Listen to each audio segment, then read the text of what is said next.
అంతరాయతిమిరోపశాంతయే శాంతపావనమచింత్య వైభవం తం నరం వపుషి కుంజరం ముఖే మన్మహే కిమపి తుందిలం మహః. వసుదేవసుతం దేవం కంసచాణూరమర్దనం దేవకీ పరమానందం కృష్ణం వందే జగద్గురుం. శ్రీకృష్ణం వందే జగద్గురుం. భగవద్బంధువులకు, ఆత్మస్వరూపులకు, సత్యాన్వేషులకు స్వాగతం, సుస్వాగతం.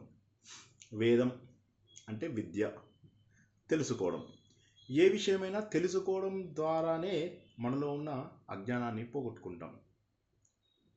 అజ్ఞానం పోవడానికి కావలసినటువంటిది ముందు జ్ఞానం. ఆ జ్ఞానము అనుభవంలోకి వచ్చిన తర్వాత పూర్తి అజ్ఞానం తొలగిపోతుంది. అంటే అప్పటి వరకు సత్యంగా భావిస్తున్నటువంటి ఎన్నో విషయాలు అసత్యమని తేలిపోతాయి. ముఖ్యంగా మన వేదాలు మనకు అందించేది అదే. ముందుగా కర్మకాండలు చేస్తూ జీవితాన్ని కొనసాగిస్తూ ఉంటాం. కర్మకాండలతో పాటుగా మెల్లమెల్లగా ఎదుగుతూ దాని వెనక ఉన్న అసలు రహస్యాన్ని తెలుసుకుంటాం. రామ అంటే ఏదో దేవుడి పేరు, రామ రామ రామ రామ ఇలా అనుకుంటూ కొన్నాళ్ళకి మనలో మనం ఆనందాన్ని, తాదాత్మ్యాన్ని పొందుతాం. త్యాగరాజు కావచ్చు, మరెంతోమంది మహానుభావులు, వాళ్ళందరూ ఏం చేశారంటే రామ రామ రామ రామ అనుకుంటూ వాళ్ళలో వారు రమించగలిగారు. అంటే ఆనందాన్ని పొందగలిగారు. ఈ ఆనందాన్ని పొందడానికి ఒకే ఒక కారణం ఏమిటి అంటే అందులో ఉన్న అర్థము వారికి బోధపడడం. అయితే మనకు ఈ రోజుల్లో ఉన్నటువంటి పరిస్థితుల ద్వారా అది అర్థమయ్యి దానిలో ఉన్నటువంటి గొప్ప విషయం తెలియక మనము తర్వాత స్థాయికి వెళ్ళలేకపోతున్నాం. పోతనామాత్యుడు చెప్పాడు, ఈరోజు నాకు తెలిసింది, నాకు ఆ అనుభవం కలిగింది, ఆత్మానుభవం కలిగింది, ఇంతకుముందు ఎప్పుడూ లేనటువంటి ఆ అనుభవం కలిగింది అని ఆ రోజు మురిసిపోయాడు. ఆ అనుభవం దొరికే వరకు మనిషి సాధన చేస్తూ ఉండాలి, ప్రయత్నము చేస్తూ ఉండాలి. ఏదో ఒకరోజు అది మనం సైకిల్ నడిపించినప్పుడు సడన్గా సైకిల్ తొక్కడం వచ్చేసినట్టుగాను, కారు నడిపిస్తున్నప్పుడు కారు నడిపించడం వస్తున్నట్టుగాను, పాటలు పాడుతున్నప్పుడు సరైనటువంటి శృతిలో మనము పాడగలగడము, ఇవన్నీ కూడా చూస్తాం. ఇవేవి కూడా అభ్యాసం లేకుండా అలా వచ్చేసేయవు. నేను దేవుడికి దండం పెట్టేసుకున్నాను, దేవుడు నాకు ఇచ్చే అనగానే దేవుడు ఇవ్వడు. కాబట్టి ఇవన్నీ కూడా కొంత సాధన చేస్తే తప్ప రావు.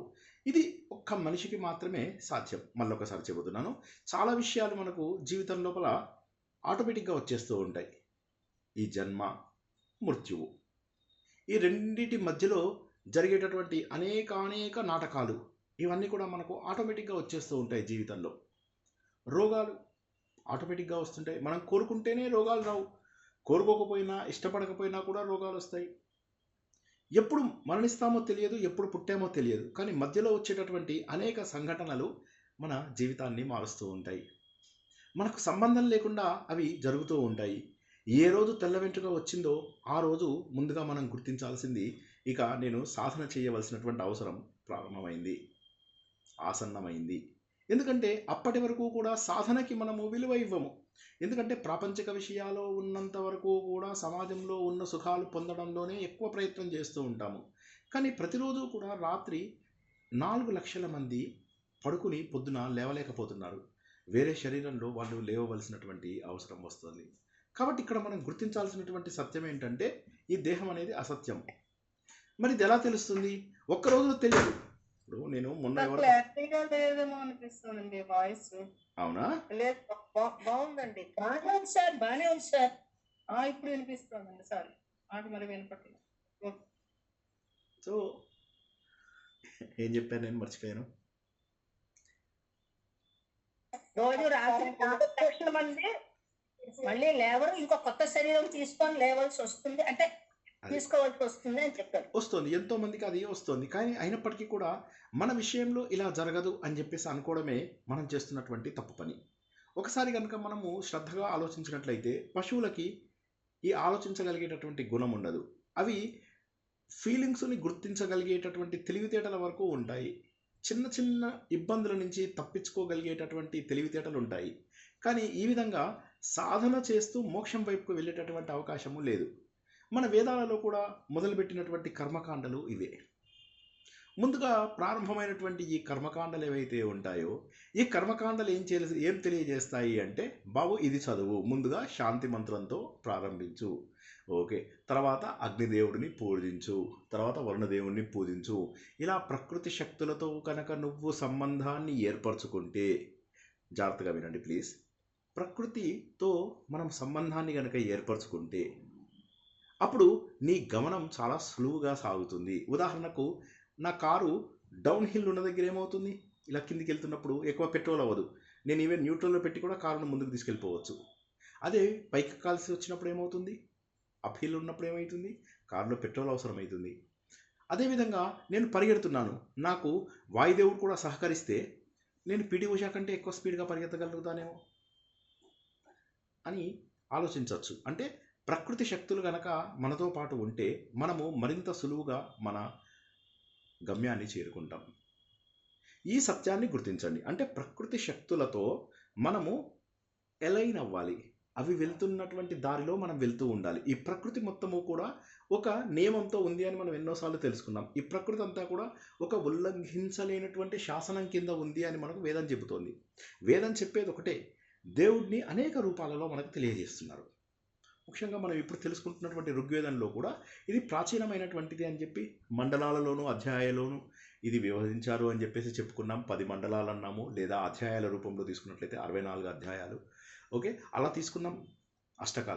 అష్టకాలంలోంచి అధ్యాయాలు వస్తాయి, అలా ఉన్నాయి. ఇందులో తెలియజేసేది ఏంటంటే ఇది ప్రాచీనమైనటువంటిది, అన్నిటికంటే కూడా గొప్పది ప్రాచీనమైనటువంటిది ఋగ్వేదం.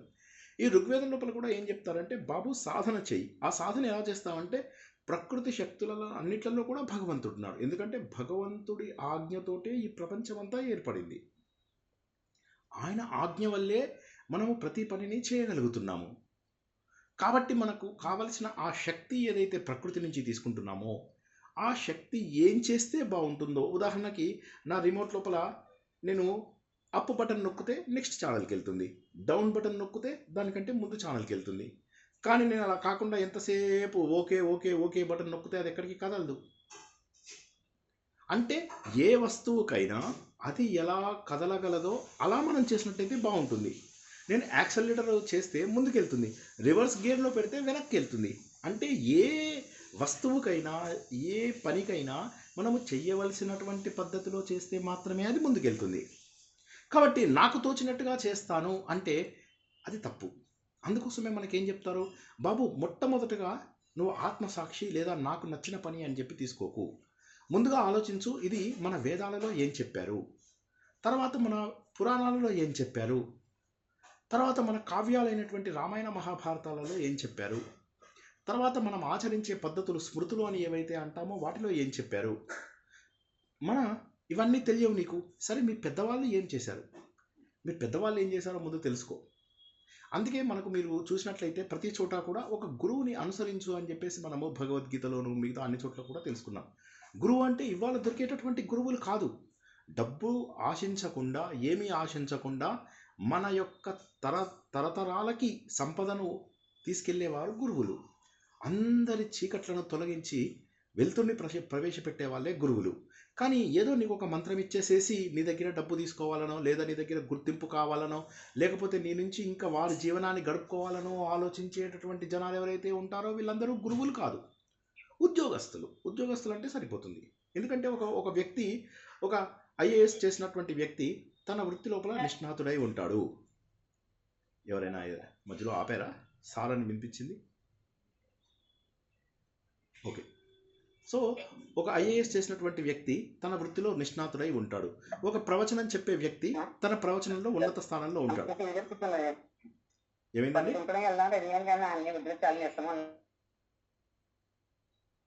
సో ఇక్కడ ఏమవుతుంది, మనకు రెండు విషయాలు గుర్తిస్తున్నాం. ఒకటి ఏంటంటే,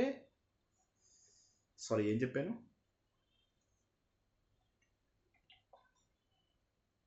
ప్రకృతి ఉద్యోగస్తుల గురించి చెప్పినప్పుడు ఏమైంది, వాడు తన ఉద్యోగాన్ని చేసినట్టే ఈ ప్రవచనకర్తలు కూడా వాళ్ళ ప్రవచనంలో ఉన్నత స్థానానికి ఉన్నారు, అంతే. సో వీళ్ళ ఉద్యోగం వీళ్ళు చేస్తున్నారు, వాళ్ళ ఉద్యోగం వాళ్ళు చేస్తున్నారు. కాబట్టి వారిని గురువులుగా భావించవలసినటువంటి అవసరం లేదు. అదేవిధంగా పీఠాధిపతులు కానీ మఠాధిపతులు కానీ వీళ్ళు మన డబ్బు తీసుకుని వాళ్ళ పబ్బం గడుపుకుంటున్నప్పుడు వారిని గురువులుగా భావించవలసినటువంటి అవసరం లేదు. మనం ఎప్పుడు ఒక వ్యక్తిని గురువుగా నిజంగా భావించగలమంటే అతడు ఈ విద్యను ముందుకు తీసుకెళ్ళాలి, మనలో ఉన్న అజ్ఞానాన్ని పోగొట్టాలి. డాక్టర్ దగ్గరికి వెళ్ళినప్పుడు ఏమవుతుంది, డాక్టర్ ముందు మన హిస్టరీ మొత్తం తెలుసుకుని కీలెరిగి వాత పెట్టాలి అని ఒకటి విన్నాం కదా. ఆ పద్ధతిని అనుసరించి ఆయన ఏం చేస్తాడు, మన ఫ్యామిలీ హిస్టరీ తెలిసినటువంటి డాక్టరు మనకు ఏ మందు ఇస్తే సరిగా ఉంటుందో చూసి ఆ మందు ఇస్తాడు. అదేవిధంగా ఈ వేదాలు ఏం చేశాయంటే అందరికీ కావలసినటువంటి విషయాలను సరిగా తెలియజేశాయి. దాన్ని గురు శిష్య పరంపరలో ముందుకు తీసుకెళ్లారు. అయితే పూర్వకాలంలో ఏమయ్యేదంటే గురువులకు ఒకే ఒక దృష్టి ఏంటంటే నా శిష్యులకి వారికి కావాల్సిందంతా నేను అందించాలి అంటారు కదా. గురు సమాన్ దాతా నహి జాచక్ శిష్య సమాన్, తీన్ లోక్ కి సంపద సో గురు దిన్హి దాన్. 3 లోకాల సంపదని గురువులు శిష్యులకు ఇవ్వడానికి సంతోషపడతారు. నిజమైనటువంటి గురువు ఎవరంటే వాళ్ళ శిష్యుల యొక్క ప్రగతిని చూసి సంతోషించేవాడు. శిష్యులను చూసి కూడా ఈ రోజుల లోపల వాడు ఎదుగుతున్నాడని చెప్పేసి వారిని ఆపడానికి ఎంతోమంది ప్రయత్నం చేస్తుంటారు. మనం ఈ రోజుల్లో కూడా చూస్తూ ఉంటాం. నా దగ్గర నేర్చుకున్నవాడు నన్ను మోసం చేశాడు, నన్ను ఇలా చేశాడు, నన్ను అలా చేశాడు అని చెప్పేసి ఈ రోజుల్లో మనం అందరం చూస్తూ ఉంటాం. దీనికి కారణం ఏమిటంటే వాళ్ళలో ఇంకా ఆ గురువుకు ఉండవలసినటువంటి ఒక లక్షణం లేకపోవడం. కానీ ఆ గురువుకు ఉండే లక్షణము ఉన్నవాడు మాత్రమే గురువు అవుతాడు. పేరు కోసమో, గుర్తింపు కోసమో, గౌరవం కోసమో, డబ్బు కోసమో చేస్తే గుర్తింపు రాదు. పూర్వకాలంలో ఏమయ్యేది, మనం గురువు దగ్గర తెలుసుకున్నది లేదా పెద్దల దగ్గర తెలుసుకున్నటువంటి విద్యని మనం ప్రామాణికంగా తీసుకోవచ్చు. చివరిగా ఈ వేదాలు, పురాణాలు, శాస్త్రాలు ఇవేవి అందుబాటులో లేనటువంటి సమయం లోపల అప్పుడు మాత్రమే నాకు తోచినట్టుగా నేను చెయ్యవచ్చు ఆత్మసాక్షిని. సో ఆత్మ సాక్షాత్కారం అనేటటువంటిది ఏదైతే ఉందో, ఆత్మని సాక్ష్యంగా ప్రమాణంగా తీసుకునేది ఏదైతే ఉందో అది చివరిది. అంతేగాని నాకు నచ్చిందండి, నా మనసుకు నచ్చింది చేశాను, నా మనసుకు ఒకసారి నచ్చిందంటే నా మాట నేనే వినను, ఇవన్నీ పిచ్చి మాటలు. వీటన్నిటికీ చక్కటి బుద్ధి చెప్పేదే మన వేదం. చేస్తున్నందుకు కర్మ భాగమే అనిపిస్తుంది, ఇదంతా కూడా జ్ఞానం అనిపించదు. నిజం చెప్పాలంటే వేదంలో ఉన్నదంతా కూడా జ్ఞానమే. కానీ మనం ఏమనుకున్నాము, మొదటి 70% పాటు కర్మకాండల గురించే తెలియజేశారు. అయితే ఈ కర్మకాండలు అవసరమా జీవితానికి అంటే కర్మకాండలు అవసరమే. కర్మకాండల ద్వారా మన మనసు లోపల పరిణతి రావాలి. అయితే ఎల్కేజీనే మనం పోస్ట్ గ్రాడ్యుయేషన్ లాగా భావించినట్లయితే తప్పది. కిండర్ గార్డెన్ పోస్ట్ గ్రాడ్యుయేషన్ ఒకటి కాదు. కాబట్టి నాకు 4 మంత్రాలు రాగానే నేను అన్నీ సాధించేశాను అనుకునేటటువంటి దృక్పథాన్ని మార్చుకోవాలి. మార్చుకున్నప్పుడు ఏమవుతుంది, ఈ కర్మకాండలలో కూడా మనము జ్ఞానాన్ని తెలుసుకునేటటువంటి అవకాశం ఉంది. అంటే చేసేవి కర్మకాండలే అయినప్పటికీ కూడా వాటి లోపల నుంచి మనము ఒక తత్వము తెలుసుకోవచ్చు. ఇందాక చెప్పినట్టుగా రామ అంటే రవింపచేసేది, నన్ను ఆనందాన్ని కలిగించేది, నాకు ఆనందాన్ని కలిగించేది రామ అనేది. సో రామ రామ రామ రామ రామ అంటూ సర్వాన్ని మర్చిపోయినట్టయితే అప్పుడు ఆ పాట విన్నట్టుగా సర్వం మరచిని స్మరణము చేయ పరలోక ఆనందమే విఠల విఠల పాండురంగ విఠల జై పాండురంగ విఠల అన్నీ మర్చి చెయ్యాలి. కూర్చున్నాం. ఇవాళ నేను పొద్దున్న ఎవరితోనో మాట్లాడాల్సి వచ్చింది. నాకు అనిపించింది సరైన దారిలో వెళ్తున్నామా లేదా. ఎందుకని జనాలు ముందేమో సార్ వేదం చెప్తారా, ఆడవాళ్ళు వేదం నేర్చుకోకూడదు కదా సార్, మేము ఓంకారం చదవకూడదు కదా, ఇలాంటివన్నీ అడిగితే లేదు లేదు రండి నేర్పిస్తాను అనేసరికి రారు.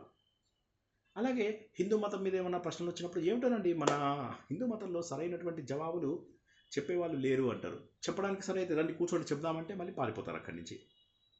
సో ఇది ఏంటంటే తప్పించుకునే ఒక మనస్తత్వం తయారైపోయింది హిందువులలో. సో సులభమైనది ఏంటి, బ్రెయిన్ పెట్టకుండా పనిచేయడం, ఆ బుర్రను ఉపయోగించకుండా ఉండడం వల్ల ఏమైందంటే ఈ పవిత్రమైనటువంటి ఋగ్వేదము మంత్ర రూపంలో మాత్రమే ఉండిపోయింది. ఇప్పుడు మీరు చూసినట్టయితే చాలామంది మీ ఇంటికి వచ్చి వేద పఠనం చేస్తారు. ఏం చేస్తారు, ధన చదువుతారు. అందరూ కూడా వాళ్ళ వాగ్ధాటికి వీళ్ళు క్రమ పద జట ఘనాపాటి, లోపల ఘనాపాట ఆయన వచ్చాడు, ఒక ఆయన ఘనాపాటు ఉన్నాడు వాళ్ళు మా ఇంటికి వచ్చిన వాళ్ళలో అని చెప్పేసి వాళ్ళ ఉచ్చారణ చూసి మురిసిపోవడమే. కానీ వాళ్ళని నిజంగా అర్థం అడగగానే ఏదో ఒకటి చెప్పి తప్పించుకోవడానికి ప్రయత్నం చేస్తారు. అసలు ఆ మంత్రం ఒక్కొక్కసారి అక్కడ చదవాల్సినటువంటి సిచ్యువేషన్ కూడా ఉండదు, కానీ చదివేస్తూ ఉంటారు. ఎందుకని చదవాలి, ఏ సమయంలో చదవాలి, అసలు అది అక్కడ చదవచ్చా లేదా, స్టాండర్డ్గా చదివేసేసి వెళ్ళిపోతూ ఉంటారు. అదేవిధంగా అంటే నేను రుద్రం నమక చమకం నేర్చుకున్నాను, ఇక నేను అభిషేకం అభిషేకం చేయడానికి కాదు, నీ ఆత్మతత్వం తెలుసుకోవడానికి. అభిషేకం అంటే ఏంటి? నీ శరీరంలో ఉన్నటువంటి ఒక ఉత్కృష్టమైనటువంటి భావనను ఇలా పైకి తీసుకురావడము, ఇలా పొంగేలాగా చేయడం అభిషేకం. ఆ ఉత్కృష్టమైనటువంటి భావన బయటికి రావాలి అంటే ముందు నువ్వు దాని అర్థం తెలుసుకోవాలి. అదే ఋగ్వేదంలో ఉన్నటువంటి గొప్పతనం. ఈ ఋగ్వేదంలో శాంతి మంత్రంతో ఎందుకు ప్రారంభిస్తారు? బాబు, శాంతి మంత్రం చదువుతున్నప్పుడు ఫస్ట్ టెల్ యువర్ గోల్స్. ఏంటండి? దయచేసి మ్యూట్లో పెట్టుకోండి. ఎవరు మ్యూట్లో లేరు, నా వాయిస్ నాకే వినిపిస్తుంది. It's not right. కాబట్టి ఏమవుతుందంటే మనం గుర్తించాల్సినటువంటి ఒక విషయం ఇక్కడ ఏంటంటే, అర్థం తెలుసుకొని చేస్తే మరింత ఉత్సాహంగా ఉంటుంది. సరైన సమయంలో సరైన విషయాలు మనం చేసుకోగలుగుతాం. కాబట్టి ముందుగా మనం చేస్తున్నటువంటి శాంతి మంత్రాలు ఏవైతే ఉంటాయో, ఈ శాంతి మంత్రాలలో మన యొక్క లక్ష్యం తెలిసిపోతుంది. ఆ లక్ష్యం తెలిసిన తర్వాత అప్పుడు మనం ఏం చేస్తాము? మెల్లగా ఆ మంత్రంలోకి ప్రవేశించి ఆ మంత్రాన్ని నేర్చుకుని ఆ మంత్రం లోపల ఉన్నటువంటి అర్థాన్ని, పరమార్థాన్ని, అర్థము పరమార్థం ఈ రెండు నేర్చుకుంటాం. అంటే మహోన్నతమైనటువంటి వారసత్వం. మన తరాలు గర్వించవలసినటువంటి ఒక మహోన్నతమైనటువంటి వారసత్వము వేద రూపంలో మనకు అందింది. కాబట్టి ఆ వేదాన్ని కథల రూపంలో విందాం, తప్పులేదు, రామాయణ మహాభారతంలో. కానీ ఏమవుతుంది? రామాయణం అనేసరికి నాకు పొద్దున్న ఒక కథ వచ్చింది ప్రశ్న. సార్ ఏమైంది, ఈయన వాలిని రాముడు అలా చెట్టు చాటు నుంచి చంపడం తప్పు కదండి? కాదండి, సీతాదేవిని అగ్నిప్రవేశం చేయించాడు రాముడు, తప్పు కదా? లేదండి, సీతాదేవిని నువ్వు పోయి భరతుడితో ఉండు, లక్ష్మణుడితో ఉండు అన్నాడండి, విభీషణుడితో కూడా ఉండమన్నాడండి. అతను దేవుడా? ఇలా మాట్లాడిన వ్యక్తి దేవుడా అని కొంతమంది నాకు ప్రశ్నలు పంపిస్తారు. మళ్ళీ వాళ్ళు ఏంటి, తప్పు పంపించరు, వాల్మీకి రామాయణంలోంచి తీసి పంపిస్తున్నారు నాకు. ఇంకొకళ్ళు నన్ను వాళ్ళ పొద్దున్న ఒక ప్రశ్న అడిగారు. ఏంటంటే, అసలు ఉత్తరాఖండ లోపల ఈయన వాల్మీకి దాంట్లోపల నిజంగా పిల్లలకి తండ్రికి గొడవ జరిగిందా? ఒక్కసారి ఆలోచించండి. ఈ 4 ప్రశ్నలలో తత్వమే ఏంది? రాముడివి మిగతావన్నీ తెలుసుకున్నారా? రాముడు ఎన్ని గొప్ప మాటలు చెప్పాడు. రామాయణం అంతా కూడా వర్ణనయే. ఆ వర్ణన తెలుసుకోకుండా కేవలం కథలపైన మాత్రమే ఆధారపడితే జీవితంలో ఉన్నత స్థానానికి ఎప్పుడు వెళ్తామో ఒకసారి ఆలోచించండి. కాబట్టి కథ వెనుక కథని తెలుసుకునే ప్రయత్నం చేయాలి. రామాయణంలో అసలు వర్ణనయే వర్ణన. నా అదృష్టవశాత్తు నేను తెలుసుకోవడం జరిగింది. నాకు మొదట్లో కథ కదా పెద్దగా ఏముంది అనుకున్నా, కానీ తర్వాత ఒకానొక సందర్భంలో అది తెలుసుకున్న తర్వాత ఎంత సంతోషపడ్డానో. సో కథ ఖచ్చితంగా ఉండి తీరుతుంది. అదే మన హిందూ ధర్మం యొక్క మహోన్నతం. మనం అందరం గర్వించాలి. ఇదంతా ఏదో సరదాగా నేర్చుకుని మనం టైంపాస్కి నేర్చుకునేవి కావు ఇవి. మన లోపల ఎక్కడో దాగి ఉన్నటువంటి ఒక నిరాశను పటాపంచలు చేసి ఆనందాన్ని చూపించేది. అజ్ఞానము, చీకటి ఇక్కడ లోపల ఎక్కడో దాక్కుంది. దానికి ఋగ్వేదం వచ్చి వెలుతురు చూపించి బయటికి రా, ఇన్ని రోజుల పాటు నువ్వు ఉన్న అజ్ఞానంలోంచి బయటికి రా అని చెప్పడానికి మనం ఇవన్నీ నేర్చుకుంటున్నాం. ముందుగా ఎప్పట్లాగే శాంతి మంత్రం. ఈ శాంతి మంత్రము కఠోపనిషత్తు చదివేటప్పుడు జనరల్గా చదువుతూ ఉంటారన్నమాట. జాగ్రత్తగా వినండి. ముందుగా అర్థం తెలుసుకుందాం. ఓం భద్రం కర్ణేభిః శృణుయామ దేవాః, భద్రం పశ్యేమాక్షుభిః యజత్రాః, స్థిరైః అంగైః సుస్తుష్టవాంసస్తనూభిః. తను అంటే శరీరం. తనూభిః వ్యశేమ దేవహితం యదాయుః, స్వస్తి న ఇంద్రో వృద్ధశ్రవాః, స్వస్తి నః పూషా విశ్వవేదాః, స్వస్తి నస్తార్క్ష్యో అరిష్టనేమిః, స్వస్తి నో బృహస్పతిర్దదాతు. ఓం శాంతి శాంతి శాంతి. నాకు ఏం కావాలి, ఏం వినాలనుకుంటున్నాను, ఏం చూద్దాం అనుకుంటున్నాను, నాకు భగవంతుడు ఇచ్చినటువంటి ఆయుష్ ద్వారా నేను ఏమి సాధిద్దాం అనుకుంటున్నాను, నాకు చైతన్యం ఇచ్చినటువంటి ఈ శరీరంలో ఏమి సాధించాలనుకుంటున్నాను, ఈ శరీరంతో ఏం సాధించాలనుకుంటున్నాను, విశ్వ చైతన్యం అంతా నా శరీరంలో ఉంది. ప్రాపంచక విషయాలలో మునిగిపోతున్నాను. ఉన్నత జీవితానికి ప్రేరణ కలిగించేటటువంటి సంఘటనలు కొన్ని దగ్గరికి వస్తున్నాయి, కానీ దానికి ఎందుకో నేను దూరంగా వెళ్ళిపోతున్నాను. అంటే జీవితంలో గొప్పగా ఉండాలి అనుకుంటున్నాను, కానీ కొన్ని సంఘటనలు మళ్ళీ వాటికి దూరంగా నన్ను తీసుకెళ్ళిపోతున్నాయి. ఏదో ఒకటేమో ప్రాపంచక విషయాలు, ఇంకోటేమో మనకు ఉన్నత స్థితిలోకి తీసుకెళ్లేవి. ఇందులో తెలివైన వాడు ఏది చూజ్ చేసుకుంటాడు? రెండవదే చూజ్ చేసుకుంటాడు. ఎవరు చెప్తున్నారు ఇది? యమధర్మరాజు తన దగ్గరికి వచ్చినటువంటి వ్యక్తికి చెప్తున్నాడు, నచికేతుడికి, కఠోపనిషత్తులో. చూడు, ఎప్పుడు కూడా గుర్తుంచుకో, శుభకరమైనటువంటిది అంటే నీ శరీరానికి సంతోషం కలిగించేదా, లేకపోతే నీకు శాశ్వతంగా శ్రేయస్సును కలిగించేది నువ్వు ఎన్నుకుంటావా? నువ్వు కేవలము నీ ఇంద్రియాలకు సంబంధించి, అంటే చూసేవి ఇవి అవి ఏవో ఉన్నాయి, వాటి ద్వారా సంతోషాన్ని తెచ్చుకుందాం అనుకుంటున్నావా? ఇంద్రియాల ద్వారా అనుభవాన్ని తెచ్చుకుందాం అనుకుంటున్నావా? లేకపోతే నువ్వు శాశ్వతమైనటువంటి భగవంతుడి జ్ఞానాన్ని సంపాదించాలనుకుంటున్నావా? ఒకవేళ భగవంతుడి యొక్క స్థానాన్ని సంపాదించాలి అంటే నువ్వేం చేయాలి? అంటే దేవతలను ఆరాధించు. ఏవేవైతే ప్రకృతి శక్తులు ఉన్నాయో వాటిని ఆరాధించు. ఓ దేవతలారా, దయచేసి నా చెవులు ఎప్పుడూ కూడా శుభాన్నే వినుగాక. ఓం భద్రం కర్ణేభిః, ఇవి 2 కళ్ళు, కర్ణాలు. శృణుయామ దేవాః, భద్రం, మంచి విషయాలు మాత్రమే వినాలి, అవి వినేలాగా చెయ్యి. ఎప్పుడు కూడా నా చెవులు శుభాన్ని వెలిగేలాగా చెయ్యి. అంటే భగవంతుడికి సంబంధించిన జ్ఞానం మాత్రమే మనకు శుభాన్ని కలగజేస్తుంది. కానీ మేమెవరమేమి? యజత్రాహ, యజ్ఞం చేసిన వాళ్ళము. మరి మాకేం కావాలి? చక్షుభిః, ఇవన్నీ ద్వితీయ వచనాలు, ద్వివచనాలు. చక్షుభిః, కర్ణేభిః, చక్షుభిః, ఇవన్నీ ఏంటంటే 2 ఉన్నాయి కాబట్టి ద్వివచనం వస్తుంది. రేరు మనం ద్వివచనం వాడము, కానీ ఇలాంటి సమయంలో భార్యాభర్తలు, సీతారాములు, పార్వతీ పరమేశ్వరులు, తల్లిదండ్రులు, చెవులు, కళ్ళు, ముక్కు, కాళ్ళు, చేతులు, ఇలాంటివి వచ్చినప్పుడు మనము మామూలుగా ద్వివచనం వస్తుంది. అందుకే మనము మన సంస్కృతంలో కూడా శిక్షణలో ద్వివచనం తెలుసుకోలేదు. అక్కడ ఇవి ఏం వినాలి? మేము యజ్ఞ కోవిదులము, కానీ మేము ఏం వినాలి? మా కళ్ళతో శుభాన్నే చూడాలి. చక్షుభిః పశ్యేమ భద్రం, అంటే భద్రం, మంచి. భద్రం అంటే మా తెలంగాణలో అంటారు, జరా భద్రం కొడుకో మా కొమరయ్య, జరా పైలం కొడుకో మా కొడుకో కొమరయ్య, నువ్వు ఎకే కాడ దిగే కాడ వంపుల కాడ మలుపు కాడ భద్రం కొడుకో నా కొడుకో కొమరయ్య జరా అని చాలా అద్భుతమైనటువంటి పాట. అయితే ఈ విషయంలో చూసుకున్నట్లయితే భద్రం అంటే ఒక రకమైనటువంటి కేర్ అని ఉంటుంది. ఇంకొక విషయంలో చూసుకున్నట్లయితే మన సంస్కృత నియమాల ప్రకారం చూసుకున్నట్లయితే శుభములని నా కళ్ళు చూడాలి. ఏం చూడాలి? స్థిరై అంటే ఎప్పుడు కూడా మంచినే చూడాలి అంటే భగవంతుడి యొక్క స్వరూపాన్ని అందరిలో చూడాలి నేను. ఎందుకని చూడాలి? బికాజ్ నాకు యజ్ఞాలు తెలుసు కాబట్టి. ఇప్పుడు యజ్ఞం అంటే ఏంటి? యజ్ఞం అంటే ఏంటి? ఎవరైనా చెప్పండి. మనం చాలాసార్లు యజ్ఞం యొక్క డెఫినేషన్ ఇచ్చుకున్నాం. ఎవరైనా సరే యజ్ఞం యొక్క డెఫినేషన్ చెప్పండి. సిన్సియర్ గా చేసే పని అనేది కూడా ఒక యజ్ఞం కిందికే మనం తీసుకుంటాము, పరిగణిస్తాము అని చెప్పిండ్రు సార్. కరెక్ట్. అదే ఇక్కడ కూడా అదే, that is the same thing. ఇక్కడ కూడా అదే అప్లికేబుల్ అవుతుంది. మనం చేసేటటువంటి చెప్పండి వేణుగోపాల్ గారు.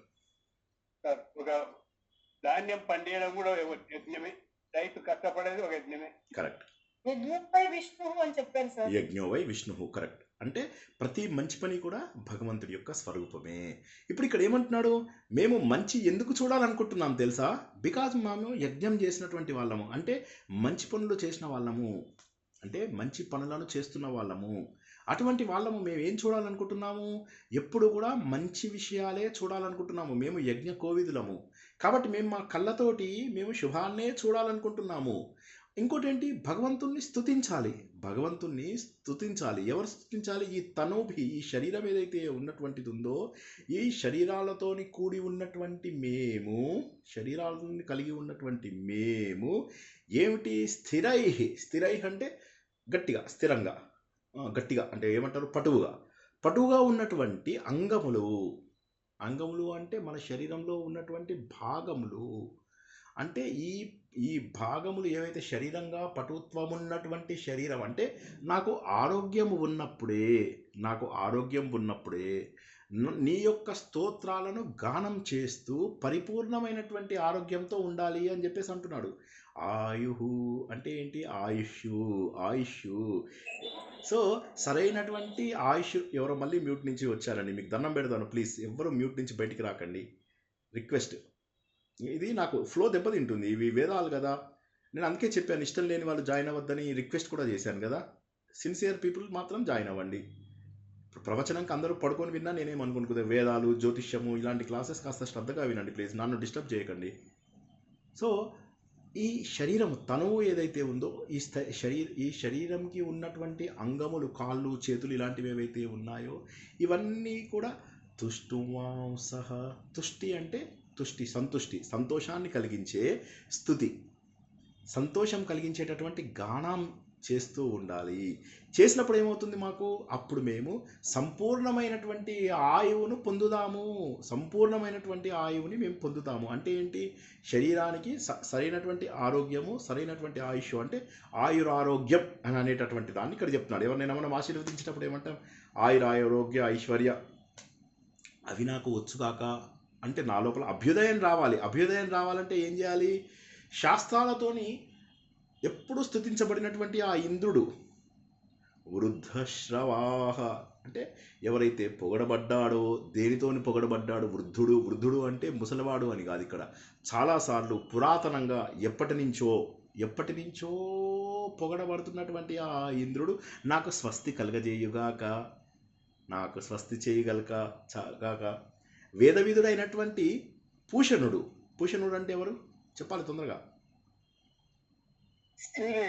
సూర్యుడు పోషించేవాడు. కరెక్ట్. పోషణ అంటే సూర్య పోషించేవాడు కూడా, కానీ ఇక్కడ మనకు తెలుసుకునేది సూర్యుడు. కరెక్ట్. సూర్యుని పూషణ అని ఎందుకంటామంటే పోషిస్తాడు కాబట్టి అందరినీ. అదిగాక ఆయన పండ్లు కూడా రాలగొడతాడు ఒకసారి, తెలుసు కదా ఆ యుద్ధం లోపల, దక్ష యజ్ఞంలో. అది సరే కథ, అది వదిలేద్దాం. సో ఇప్పుడు ఏమవుతుంది ఇక్కడ? సో అటువంటి సూర్యుడు ఎవరైతే ఉన్నాడో విశ్వవేద్యుడు అంటే విశ్వంలో ఉన్న వేదాలన్నీ తెలిసినవాడు, అంటే ఈ విశ్వాన్ని మొత్తమును ఎరిగినటువంటి సూర్యుడు. ఇప్పుడు ఇందులోపల మీరు చూసినట్లయితే ఒక్కసారి ఆలోచించండి. ఇందులోపల వచ్చిన వాళ్ళ లోపల మనకి ఎక్కువ మంది దేవతలు ఎవరైతే ఉన్నారో ప్రకృతి శక్తులు ఉంటాయి. ప్రకృతి శక్తులు అంటే ఏం చెప్తున్నాడు ఆయన? నా కళ్ళు, చెవులు ఇవన్నీ ఏవైతే ఉన్నాయో వీటికి సంబంధించినటువంటి దేవుళ్ళు నాకు శుభాన్ని చేయాలి. వీటన్నిటికీ ఆధారభూతులైనటువంటి ఇంద్రుడు ముఖ్యంగా ఇంద్రియాలకు సంబంధించిన వాడు, కాళ్ళు, చేతులు శరీరానికి సంబంధించిన వాడు. ఇంద్రియాలన్నిటికీ కూడా శక్తినిచ్చేటటువంటి దేవుణ్ణి ఇంద్రుడు అని చెప్పేసి అంటాం. ఆయన నాకు శక్తినివ్వాలి. తర్వాత ప్రత్యక్ష భగవానుడు అయినటువంటి పూషణుడు ఎవరైతే ఉన్నాడో ఆయన విశ్వవేద్యుడు. విశ్వవేద అంటే విశ్వంలో ఉన్నటువంటి విషయాలన్నీ తెలిసినటువంటి వాడు. అందుకోసమే యాజ్ఞవల్కుడు ఏం చేశాడు? తన గురువుగారు ఎప్పుడైతే కోపం వచ్చిందో ఆయనకి, యాజ్ఞవల్కుడు గురువుగారు ఎవరు చెప్పుకున్నాం, మర్చిపోయారా? జ్ఞాపకం ఉందా ఎవరికైనా? వైశంపాయనుడు. ఎవరో చెప్పారు ఆల్రెడీ. ఎవరు చెప్పారు వైశంపాయనుడు అని? Very good. ఎవరు చెప్పినా కూడా good. I'm happy that you remember. So ఆయన దగ్గర కోపం వచ్చినప్పటికీ కూడా ఆయన ఏం చేశాడు? సూర్య భగవానుడి దగ్గరికి వెళ్ళి ఆయన దగ్గర వేదాన్ని నేర్చుకున్నాడు. ఆంజనేయ స్వామి కూడా సూర్య తేజస్సుని తనలో స్వీకరించుకున్నాడు. తీసుకోవడం వల్ల ఏమైంది? ఆంజనేయుని భార్యం చేసేశారు, ఆమెని సువర్చలా చేసేశారు. ఆంజనేయుడికి భార్య ఏమిటి? నాకు ఏం పిచ్చి మాటలు. వాళ్ళకి మళ్ళీ పెళ్ళిళ్ళు కూడా చేస్తారు. మన దురదృష్టం ఏమిటంటే పెళ్ళిళ్ళు కూడా చేస్తారు. సో సువర్చస్సు, గొప్ప వర్చస్సు, వేదముల యొక్క నాలెడ్జ్ తోటి వచ్చినటువంటి వర్చస్సు ఏదైతే ఉందో అది కలిగినటువంటి వాడు ఆంజనేయ స్వామి. దాన్ని భరించినటువంటి వాడు ఆంజనేయ స్వామి. సో వేదాలు ఇచ్చినటువంటి వాడు ఎవరు? ఆ సూర్యుడు. సూర్యుడు ఏం చేశాడు? యజుర్వేదం ఇచ్చాడు. దాన్ని శుక్ల యజుర్వేదం అంటారు. అది యాజ్ఞవల్కుడు కనుక్కున్నాడని చెప్పేసి మనం తెలుసుకున్నాం. అటువంటి వాడైనటువంటి ఆయన మాకు స్వస్తిని కలిగించుగాక. స్వస్తినః పూషా విశ్వవేదాః స్వస్తినస్తార్క్ష్యో. తార్క్ష్యుడు అంటే గరుడు అని. గరుత్మంతుడు ఎందుకు చెప్పాడు ఇక్కడ పేరు? ఎవరైనా చెప్పగలరా గరుత్మంతుడి పేరు ఎందుకు వచ్చిందో? ఇక్కడ విష్ణుమూర్తి వాహనం కాకుండా ఇంకొకటి ఉంది గరుత్మంతుడు గొప్పతనం, మనం తెలుసుకున్నాం. అది ఎవరైనా చెప్పగలరా? శాప విమోచనం చేయించినాడు అనే మాట కాదు సార్. ఆహా కాదు, ఇంకో అదే దానికి సంబంధించిందే. కానీ ఎందుకని ఇంద్రుడిని చెప్పి గరుత్మంతుని ఎందుకు చెప్పారు? అక్కడ వాళ్ళకి ఇది చూసి నవ్వినప్పుడు శాపం వస్తుంది కదా సార్.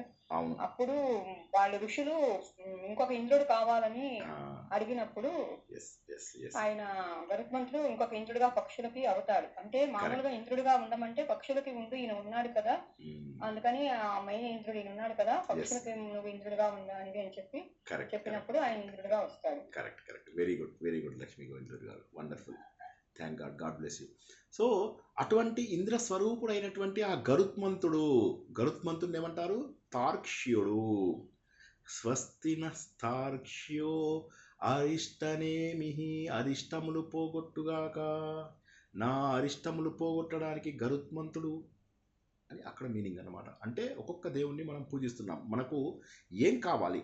మనకు అరిష్టాలు పోవాలి, మనం ఆరోగ్యవంతంగా ఉండాలి, మన చెవులు ఎప్పుడు మంచిగా వినాలి, మన నోరు ఎప్పుడు కూడా మంచిగా మాట్లాడాలి. అంటే ఇక్కడ నోరు గురించి చెప్పలేదు, చెవులు ఎప్పుడు మంచిగా వినాలి, కళ్ళు ఎప్పుడు మంచిగా చూడాలి. ఎందువల్ల చూడాలి?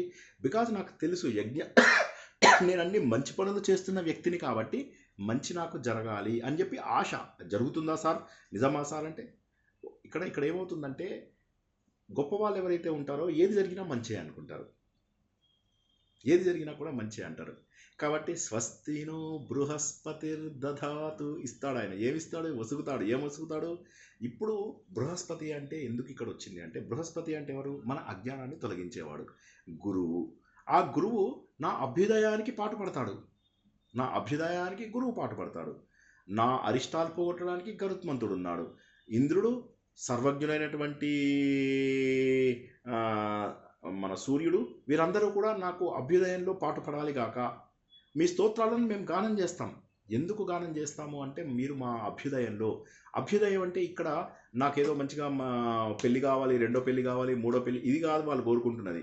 నా అభ్యుదయం అంటే ఆధ్యాత్మిక ఉదయము, ఉదయం.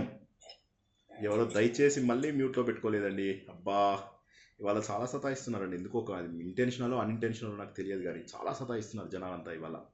సో దయచేసి మ్యూట్లో ఉండండి. ఏముంది, ఇంత సింపుల్ విషయం చెప్పాలా, నేర్పించాలా? పిల్లలా మీరు వేదాలు నేర్చుకుంటున్నారు. సో వేదము అయితే కాబట్టి ఏంటి, ఎంత గొప్ప మాట చెప్తున్నాడంటే ఆయన, ఓం భద్రం కర్ణేభిః శృణుయామ దేవాః, భద్రం పశ్యేమాక్షుభిర్యజత్రాః, స్థిరైరంగైస్తుష్టువాంసస్తనూభిః, వ్యశేమ దేవహితం యదాయుః, స్వస్తి న ఇంద్రో వృద్ధశ్రవాః, స్వస్తి నః పూషా విశ్వవేదాః, స్వస్తి నస్థార్క్ష్యో అరిష్టనేమిః, స్వస్తి నో బృహస్పతిర్దధాతు. ఓం శాంతి శాంతి శాంతి. నాకు ఆధ్యాత్మిక, ఆది భౌతిక, ఆది దైవిక ఈ తాపముల నుంచి నన్ను కాపాడు అని చెప్పే ఒక గొప్పదైనటువంటి, అంటే ఇదంతా కూడా ఆయన చెబుతున్నాడు. ఈ ప్రపంచంలో రెండు రకాల జనాలు ఉంటారు. కొంతమంది ప్రాపంచిక విషయాలపైన ఆలోచిస్తూ ప్రేయస్సుని కోరుతారు, కొంతమంది శ్రేయస్సును కోరుతారు. నీకు ప్రియం కావాలా, శ్రేయం కావాలా? ప్రియం కోరితే ప్రేయస్సు, శ్రేయం కోరితే శ్రేయస్సు. ఏది కావాలో నువ్వే తెలుసుకో అని చెప్పి యమధర్మరాజు చెప్తాడు. ఈ కథను మనం ఎలాగో ఇంతకుముందు బిట్స్ అండ్ పీసెస్లో తెలుసుకున్నాము. సో నచికేతుడు అంటాడు, నేను ఇవాళ వెళ్ళను, నువ్వు జవాబు తెచ్చేదాకా నేను వెళ్ళను. నీకు బోల్డ్ అంత డబ్బిస్తానయ్యా, నేను వెళ్ళను. బోల్డ్ అంత మంది అమ్మాయిలు, హోదా, అవి అన్నీ ఇస్తానంటే, అవన్నీ ఇస్తా అంటున్నావు, ఆత్మజ్ఞానం చెప్పనని అంటున్నావు అంటే బహుశా వీటన్నిటికంటే ఆత్మజ్ఞానమే గొప్పది కదా. నువ్వేం చేస్తున్నావు? సకల సంపదలు, అమ్మాయిలు, హోదాలు అన్నీ ఇస్తానంటున్నావు. కానీ ఈ అప్సరసలు వీరందరూ కాదు నాకు కావాల్సింది. ఆ ఆత్మతత్వం ఏంటో చెప్పు నాకు. నువ్వు ఐఎమ్ వెరీ గ్రేట్ఫుల్. నువ్వు నాకు మా నాన్న దగ్గరికి పంపించావు, మా నాన్న కోపం తగ్గేలాగా చేస్తానని చెప్పావు, నాకు వరం ఇచ్చావు, చాలా సంతోషంగా ఉంది. కానీ నాకు కావాల్సినటువంటి ఆ శ్రేయస్సు చెప్పు అంటే అప్పుడు ఆయన సంతోషపడి ఇతరికి చెప్తాడనమాట. ఎంత చెప్పినా విన్నాడు. బాబు నీకు ఇంకా మెచ్యూరిటీ రాలేదంటే, వచ్చింది నాకు మెచ్యూరిటీ అంటే అప్పుడు అతను అంటాడనమాట, నీకు నిజంగా మెచ్యూరిటీ వచ్చింది, ఆ పరిణతి వచ్చింది కాబట్టే ఈ ప్రశ్న అడిగావు. కొంతమంది ప్రియం కావాల్సినది అడుగుతారు, కొంతమంది శ్రేయం కావాల్సింది అడుగుతారు. నువ్వు ఇక్కడ శ్రేయస్సు కలిగించేది కావాలని అడుగుతున్నావు. అందుకోసమే నువ్వు నీ చెవులు ఎప్పుడు శుభాన్నే వినాలనుకుంటున్నావు, నీ కళ్ళు ఎప్పుడు మంచిగా చూడాలనుకుంటున్నావు. నువ్వు భగవంతులను, నువ్వు దేవుళ్ళని, ఎవరైతే ప్రకృతి శక్తులు ఉన్నాయో ఈ ప్రకృతి శక్తులను నువ్వు స్తోత్రం చేస్తూ నా అభ్యుదయానికి నాకు సహకారం చేయండి అని ప్రార్థిస్తున్నావు. అంటే ఒక శుభ సంకల్పం. ఇప్పుడు మళ్ళీ ఒక్కసారి వెనక్కి వద్దాం. మన మనుషులకు రెండు ఉంటాయి, ఒకటి ప్రారంధం అంటారు, ఒకటి సంకల్పం అంటారు. ప్రారంధం అనేది ఎప్పటికీ మారదు, భగవంతుడు కూడా మార్చలేడు. మళ్ళీ ఎవరో ప్రవచనకర్త చెప్పాడు శ్రీనివాస్ గారు అంటే నేనేం చేయలేడు, మీ ఇష్టం, వాళ్ళ దగ్గరికి వెళ్ళండి, డబ్బు ఇది చేసి గుండు కొరిగించి పంపిస్తారు. ఇంకొకటి ఏంటంటే సంకల్పం. ఈ సంకల్పంతో చేసే ప్రతిదీ కూడా అన్ని బలాదూరైపోతాయి. ఇవాళ ముహూర్తం బాగుందా, ఇవాళ నక్షత్రం, ఏమక్కర్లా, శుభ సంకల్పం ముందు అన్ను కొట్టుకుపోతాయి. కాబట్టి ఒక శుభ సంకల్పం చేయడం అనేటటువంటిది మనస్ఫూర్తిగా హృదయపూర్వకంగా చేసేటటువంటి ఒక పని, అది మనకు ముందుకు తీసుకెళ్ళగలుగుతుంది. అప్పుడు అది మన త్రివిధ తాపాలను పోగొడుతుంది అని చెప్పేసి అద్భుతమైనటువంటి శాంతి మంత్రాన్ని తెలుసుకున్నాం. ఓకే, ఇక ఈరోజు మళ్ళీ అగ్నిసూత్రంలోకి వద్దాం. అగ్నిసూత్రంలో మనం ఏం తెలుసుకున్నాం? అగ్నిసూత్రంలో ఏం తెలుసుకున్నామంటే అన్నింటికీ కూడా అగ్నే మూలం. అన్నింటికీ కూడా ఈ ప్రపంచంలో అగ్నే మూలము అన్నటువంటి సత్యాన్ని మనం తెలుసుకున్నామా లేదా? అందులోపల మనము గొప్పగా కళ్ళలో ఏదో పడింది, అయితే గొప్పగా ఏం తెలుసుకున్నాము? అగ్ని అనేటటువంటిది ఏదైతే ఉందో ఇది భగవంతుడి యొక్క రూపం అన్నట్టు విషయాన్ని తెలుసుకున్నాం. అగ్నిం ఈలే పురోహితం యజ్ఞస్య దేవం ఋత్విజం హోతారం రత్నధాతమం అనేటటువంటి ప్రథమ మండలంలోని అగ్నిసూత్రంలోని ప్రథమ మంత్రాన్ని, దీన్ని శ్లోకాలు అనకూడదని మీ అందరికీ తెలుసు కాబట్టి ఆ ప్రథమ మంత్రాన్ని మనము తెలుసుకున్నాం. అందులోపల ఏం చెప్తున్నాడు? ఈ అగ్ని అనేవాడే పరబ్రహ్మ అని చెప్తున్నాడు. అందుకోసం ఏమంటున్నాడు? ఈ అగ్ని ఎవరో తెలుసా? ఆయననే పురోహితుడు, ఆయననే ఋత్విజుడు, ఆయననే హోత, మంత్రాలు చదివేది ఆయననే అన్ని సంపదలు రత్నధాతరం అన్నీ ఇచ్చేటటువంటి వాడు ఆయనే. అటువంటి వాడిని అగ్నిం ఈలే. కట్టయిందా? మధ్యలో ఏమైనా కట్ అయిందా? ఓకే, ఇంకా బ్రేక్ అవుతుందా? బానే ఉందా? కంటిన్యూస్ గా ఈలే గురించి చెప్తున్నారు సార్. కరెక్ట్. సో ఆయన ఏమంటాడు? అటువంటి అగ్ని దేవుణ్ణి నేను స్తుతిస్తాను, అటువంటి అగ్నిదేవుని నేను స్తుతిస్తాను అంటాడు. అంటే నేను ఇందాక చెప్పినట్టుగా అగ్ని లోపల పరబ్రహ్మ స్వరూపాన్ని చూస్తున్నాడు. మనం గత వారం ఏం తెలుసుకున్నాము? అన్నిటికంటే కూడా ముందు ఉండేది అగ్ని.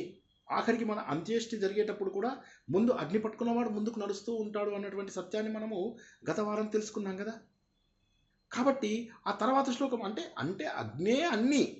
అగ్నే అక్కడ మనకు హితం కలిగించేవాడు అగ్నే, దానికి ఋత్విజుడు అగ్నే, అది గానం చేసేటటువంటి హోత అగ్నే, రత్నభూషణాది సంపదలు తను కలిగి ఉన్నవాడు, మనందరికీ కూడా అందించేటటువంటి అగ్నిని నేను ప్రార్థిస్తున్నాను అన్నటువంటిది.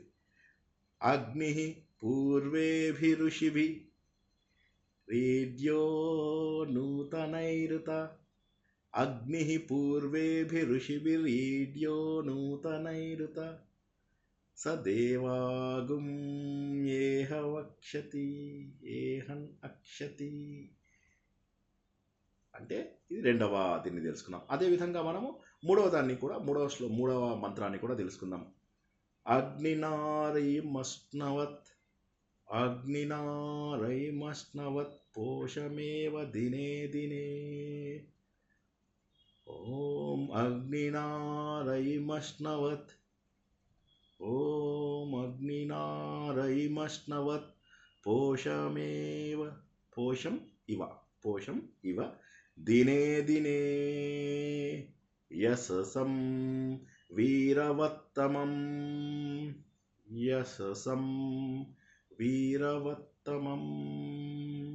అగ్నినారైమస్నవత్ పోషమేవ దినే దినే యశసం వీరవత్తమం. తర్వాత రుక్కు కనుక మనము చూసినట్లయితే ఆగ్నేయం యజ్ఞం అధ్వరం, ఆగ్నేయం యజ్ఞం అధ్వరం, ఆగ్నేయం యజ్ఞమధ్వరం, విశ్వతః పరిభూరసి, సైదే దేవేషు గచ్చతి స ఇదే దేవేషు గచ్చతి. ఓం అగ్నిం ఈరే పురోహితం. ఇప్పుడు మనం ఏం తెలుసుకున్నామంటే అగ్నిని ఎందుకు మనము పూజిస్తున్నాము అంటే ఆయన మనకి సంపదలన్నీ ఇస్తున్నాడు కాబట్టి మనం పూజిస్తున్నాం. అంటే జస్ట్ సంపదలు ఇస్తున్నందుకే మనం ఆయనను పూజించాలా? దాని అర్థం తెలుసు. తర్వాత ఏమంటాడు, ఈ అగ్ని మేము పూజించడానికి కారణం ఏంటో తెలుసా? పూర్వేభి ఋషి, ఆ పూర్వంలో ఉన్నటువంటి ఋషులంతా కూడా స్తోత్రం చేశారు, వాళ్ళని స్తుతించారు. నూతనైరుత, కొత్త ఋషులు కూడా ప్రయత్నం చేస్తున్నారు. స దేవాగుం ఏహ వక్షతి, ఆ దేవతలందరినీ కూడా ఇక్కడికి తీసుకొస్తాడు అగ్ని ఎవరంటే, ఇప్పుడు మనకి పూర్వకాలం లోపల నేను చెప్పుకున్నాను కదా, మనం ఏ దేవుడికి సమర్పించాలన్నా అగ్నిలో ఇవ్వగానే అగ్ని వీటిని వాళ్ళందరికీ తీసుకెళ్ళి ఇస్తాడనమాట. పూర్వకాలంలో ఏమయ్యేది, నేను చెప్పే కదా, అందరూ నీలకమల చేళ్లలో అలా కూర్చునేవారు యజ్ఞం జరుగుతున్నప్పుడు. అప్పుడు ఎవరెవరి హవిస్సులు ఎవరెవరికి చెందాలో, ఇది అగ్ని తీసుకెళ్ళి ఇది ఇంద్రుడికి, ఓకే ఇది వరుణుడా ఇది నీది, ఇంకో ఇది ఈ యముడా ఇది నీది అని చెప్పేసి ఏ దేవతలకైతే హవిస్సులు ఇవ్వాలో ఆయా దేవతలకు అగ్ని ఇస్తాడు. కాబట్టి ఇటువంటి అగ్నిని పూర్వము ఋషులంతా కూడా స్తోత్రం చేశారు. మరి మనం ఎందుకు చేయకూడదు? చెయ్యాలి. ఎందుకంటే పూర్వం ఋషులు చేయడమే కాదు, కొత్త ఋషులు కూడా ప్రయత్నం చేస్తున్నారు. ఎందుకోసం అంటే అతడు ఈ దేవతలను సహ అతడు ఏం చేస్తున్నాడు, ఆ దేవాలని ఇహ వక్షతి, ఇక్కడికి తీసుకొస్తున్నాడు. వాహనం వక్షతి, అందరినీ ఇక్కడికి తీసుకొస్తున్నాడు ఆయన, వారందరినీ ఇక్కడికి తీసుకొస్తున్నాడు. కాబట్టి ఆయనని నేను పూజిస్తాను. ఎందుకు పూజిస్తానంటే అందరు దేవతలను తీసుకొచ్చేటటువంటి యజ్ఞం. ఇప్పుడు ఫర్ ఎగ్జాంపుల్ నాకు ఒక మినిస్టర్ తెలుసు అనుకోండి, లాభం ఏముంది? నాకు ఒక ఏజెంటు 100 మంది మినిస్టర్లకు ఈ సంబంధం ఉన్నాడు, వాడైతే నాకు ఇష్టం. సో ఇది ఏంటంటే అందరు దేవుళ్ళకి కూడా ఒక కమ్యూనికేషన్ ఛానల్ లాగా ఉన్నాడు. అందుకోసమని ఈయన మనకి ఏమిస్తాడు? అగ్నినారై మష్ణవత్, ఆయన మనకు యశస్సుని కలిగిస్తాడు. అంటే దినదినము ప్రవర్ధమానమవుతూ, పోషం ఇవ దినం ప్రతిరోజు ప్రవర్ధమానమవుతూ, ప్రతిరోజు కూడా వృద్ధి చెందుతూ ఆయన యశస్సుని, వీరులైనటువంటి సుతులు అంటే మనకు కావలసినటువంటి ఆ యజ్ఞం ఎవరైతే చేస్తారో, యజ్ఞం చేసిన వాళ్ళని యజమాని అంటారు. యజమాని అనేది యజ్ఞం చేసిన వాళ్ళనే కాకుండా, ఇప్పుడు ఫర్ ఎగ్జాంపుల్ మీరు ఇంటి లోపల సత్యనారాయణ వ్రతం చేశారనుకోండి, మీ ఇంటికి ఋత్వికులు ఎవరైనా వచ్చినప్పుడు వాళ్ళు ఏమంటారంటే, ఆ యజమాని గోత్రం అడిగావా, యజమానికి కూర్చోమని చెప్పావా, యజమాని అంటారు. యజమాని అంటే యజ్ఞం చేసేవాడిని యజమాని అంటారు. అతన్నే అధికారి అని కూడా అంటారు. ఆ యజమానికి ఎలాంటి వాళ్ళని ఇస్తాడు? వీరవత్తమం, వీరులైనటువంటి కుమారులను ఇవ్వగలడు అతను. ఎవరైతే ఉన్నాడో ఇతడు చక్కటి యశస్సుని ఇస్తాడు, పిల్లల్ని ఇస్తాడు. ఇంకా ఏం కావాలి? వీరులైనటువంటి పుత్రులు ఇస్తాడు, తర్వాత యశస్సుని కలిగిస్తాడు, అంటే మంచి కీర్తిని కూడా కలిగిస్తాడు. తర్వాత వచ్చేది ఏంటంటే అగ్ని ఏం చేస్తున్నాడు? ఇంకా అగ్ని విశ్వతోముఖంగా ప్రజ్వలిస్తున్నాడు, గొప్పగా ప్రజ్వలిస్తున్నాడు. అధ్వరం అంటే ఇక్కడ ఒక చిన్న మాట చెప్పాలి. అథర్వణ వేదం అనేటటువంటిది అధ్వరం అనేటటువంటి పదం నుంచి వచ్చింది. అధ్వరం అంటే ఇది గుర్తించాల్సింది ఏంటంటే, ఈ రోజుల్లో మనం చూస్తున్నటువంటి అశాంతి ఇదంతా కూడా కారణం ఏంటంటే హింస. అధ్వరం అంటే హింస లేకుండా చేసేవాడిని అధ్వర్యుడు అంటారు. హింసకి దూరంగా ఉండేవాడు. ఆ ధ్వరం ఉండకూడదు నాకు. అధ్వరం అంటే ఆ హింస జరగకూడదు అని చెప్పేటటువంటి వాడెవరు? అగ్ని. కానీ మనం ఏం చేస్తాము? అగ్ని లోపల బలి ఇవ్వాలని చూస్తాం. ఈ రోజుల్లో కూడా తెలిసి తెలియక చాలామంది యజ్ఞయాగాలు చేస్తూ మాకు ఇదే తెలుసు, మేము నేర్చుకున్నామని చెప్పేసి ఈ రోజుల్లో కూడా ఇంకా బలులు ఇచ్చే సాంప్రదాయాలు కొన్ని ఉన్నాయి. అయితే చాలామంది మారారు. ఇంక ఇప్పుడు కూడా ఏంటంటే బలి అంటే ఏంటంటే భగవంతుడికి ఆహారం అనేటటువంటి విషయం తెలిసినటువంటి కొంతమంది ఉంటారు. కొంతమంది ఏంటంటే మూర్ఖంగా ఇంకా కూడా ఈ రోజుకు కూడా ఒక మేకను చంపి దాన్ని మేము దానికి ఏదో హెల్ప్ చేసామన్న టైప్ లోపల పిచ్చిగా ఫీల్ అవుతూ పాపాత్ముల్లాగా వాళ్ళు యజ్ఞం. కానీ ఇక్కడ ఏమంటున్నాడు? ఈ అధ్వరమైనటువంటి అంటే ఈ అహింసాత్మకమైనటువంటిది మాత్రమే.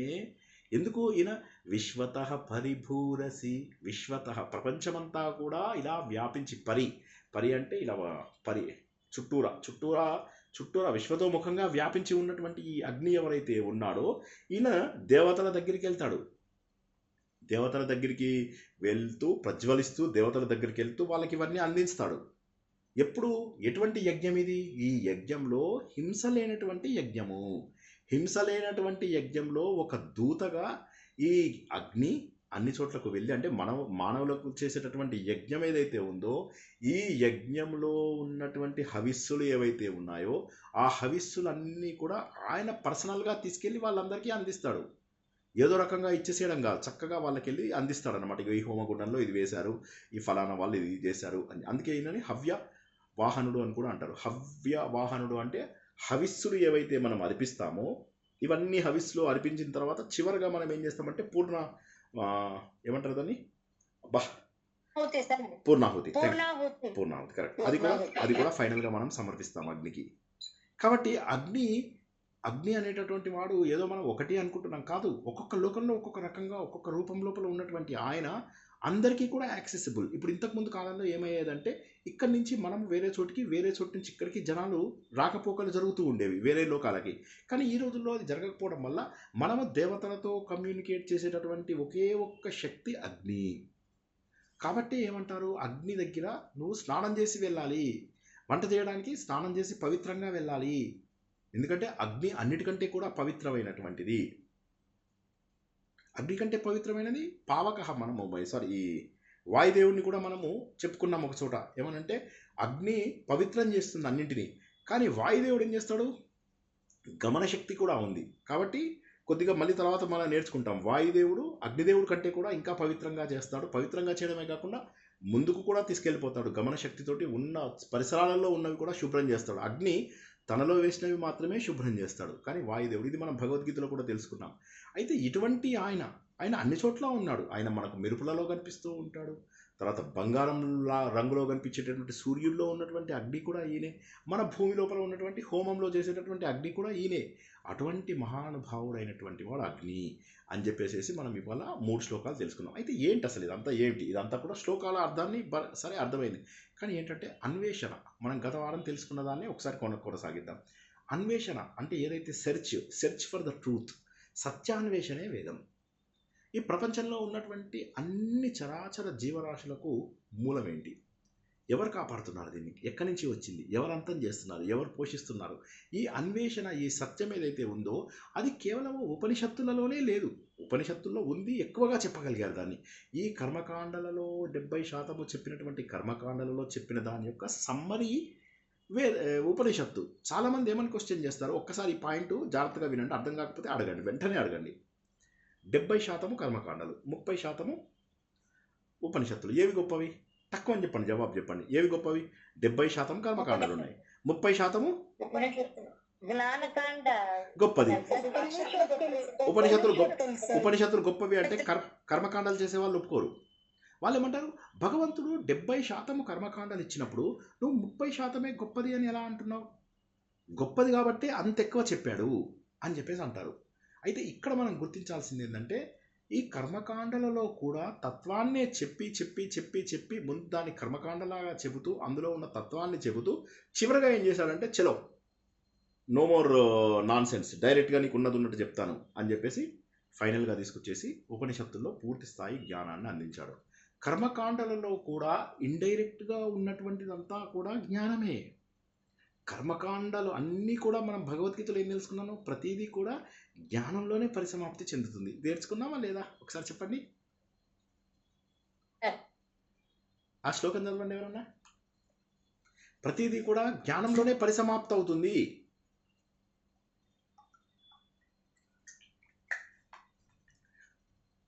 ఏమైనా అందరూ మర్చిపోయారా? ప్రతి ఒక్కటి కూడా జ్ఞానంలోనే పరిసమాప్తి అవుతుంది అన్న విషయాన్ని మనం తెలుసుకున్నాం. కాబట్టి ఏంటంటే కర్మకాండలు తప్పు కాదు. ఆ కర్మకాండలు ఏవైతే ఉన్నాయో కర్మకాండలలో అంతర్లీనంగా జ్ఞానం ఇమిడి ఉంది. ఆ జ్ఞానము చివరికి ఏమవుతుందంటే కర్మకాండలు చేస్తూ మనస్సులో మార్పు వచ్చి అప్పుడు మనము జ్ఞాన మార్గం వైపుకు మళ్ళుతాము. కాబట్టి ఏమవుతుందంటే ఈ సత్యం అనేటటువంటిది దృగ్గోచరం కాదు, దృక్కుకి కనిపించేటటువంటిది కాదు. ఇది ఈ సత్యం ఎప్పుడు కూడా కంటికి కనిపించేది కాదు. కానీ మనం ఏం చేస్తాము, అన్వేషణ ఆపము. కంటికి కనిపించట్లేదు కదా అని అనుకుంటామా? కానీ ఈ వేడి అనేటటువంటి శక్తి ఏదైతే ఉందో ఇది మనకు కొత్త విషయాలను తెలుసుకోవడానికి ఉపయోగపడుతుంది. ఒక సూర్యుడి వల్ల ఒక రాత్రి ఒక పగలు ఏర్పడుతున్నాయి. దీనివల్లే మేఘం వర్షాన్ని కురిపిస్తుంది అని చెప్పి మనం గత వారం తెలుసుకున్నాము. వర్షం వల్ల మనకు సమస్తం జీవితం అంతా నిలుస్తుంది. ఈ జీవరాశులన్నీ కూడా వర్షం వల్లనే నిలుస్తున్నాయి. కాబట్టి అగ్ని వల్లనే జరుగుతుంది. సూర్యుడిలో ఉన్నటువంటి అగ్ని వల్ల ఇక్కడ ఉన్నటువంటి నీళ్లు పైకి వెళ్ళడం, ఎవాపరేట్ అయ్యి అక్కడి నుంచి వచ్చి మళ్ళీ మన భూమికే వర్షం రూపంలో వస్తాయి. కాబట్టి అగ్ని అనేటటువంటిది గొప్పది అని, అగ్ని అందుకోసమే శవయాత్రలో మొట్టమొదటగా వాళ్ళు ఉంటారు అన్నటువంటి విషయాన్ని కూడా మనం గత వారం తెలుసుకున్నాం. అయితే ఇక్కడ చెప్పేది ఏంటంటే ముఖ్యంగా 2వ శ్లోకం లోపల అర్థానికి కరెక్ట్గా తీసుకున్నట్లయితే ఏంటంటే అగ్ని అనేటటువంటిది ఏదైతే ఉందో దాని యొక్క గొప్పతనాన్ని చెబుతూ మానవుడు అనేటటువంటి వాడు ఈ బయట కనిపించేటటువంటి ఇది కాదు, అంతర్గతంగా ఉంది. ఎవరైతే అంతర్గతంగా ఆత్మస్వరూపుడై ఉన్నాడో అతడే మానవుడు. అంటే మానవుడు అంటే మనం ఏమనుకుంటాం, ఈ దేహం ధరించిన వాడు కాదు, ఈ జీవుడు. మనం ఏం చేస్తున్నాము, జీవి ఉన్నవాడు, జీవం ఉన్నవాడు జీవుడు. ఆ జీవం ఏదైతే ఉందో ఆ జీవము నువ్వు. ఇది ఏం చేస్తున్నాం, మనము పురంని కలిగి ఉన్నాము కాబట్టి మనం పురుషులమయ్యాము.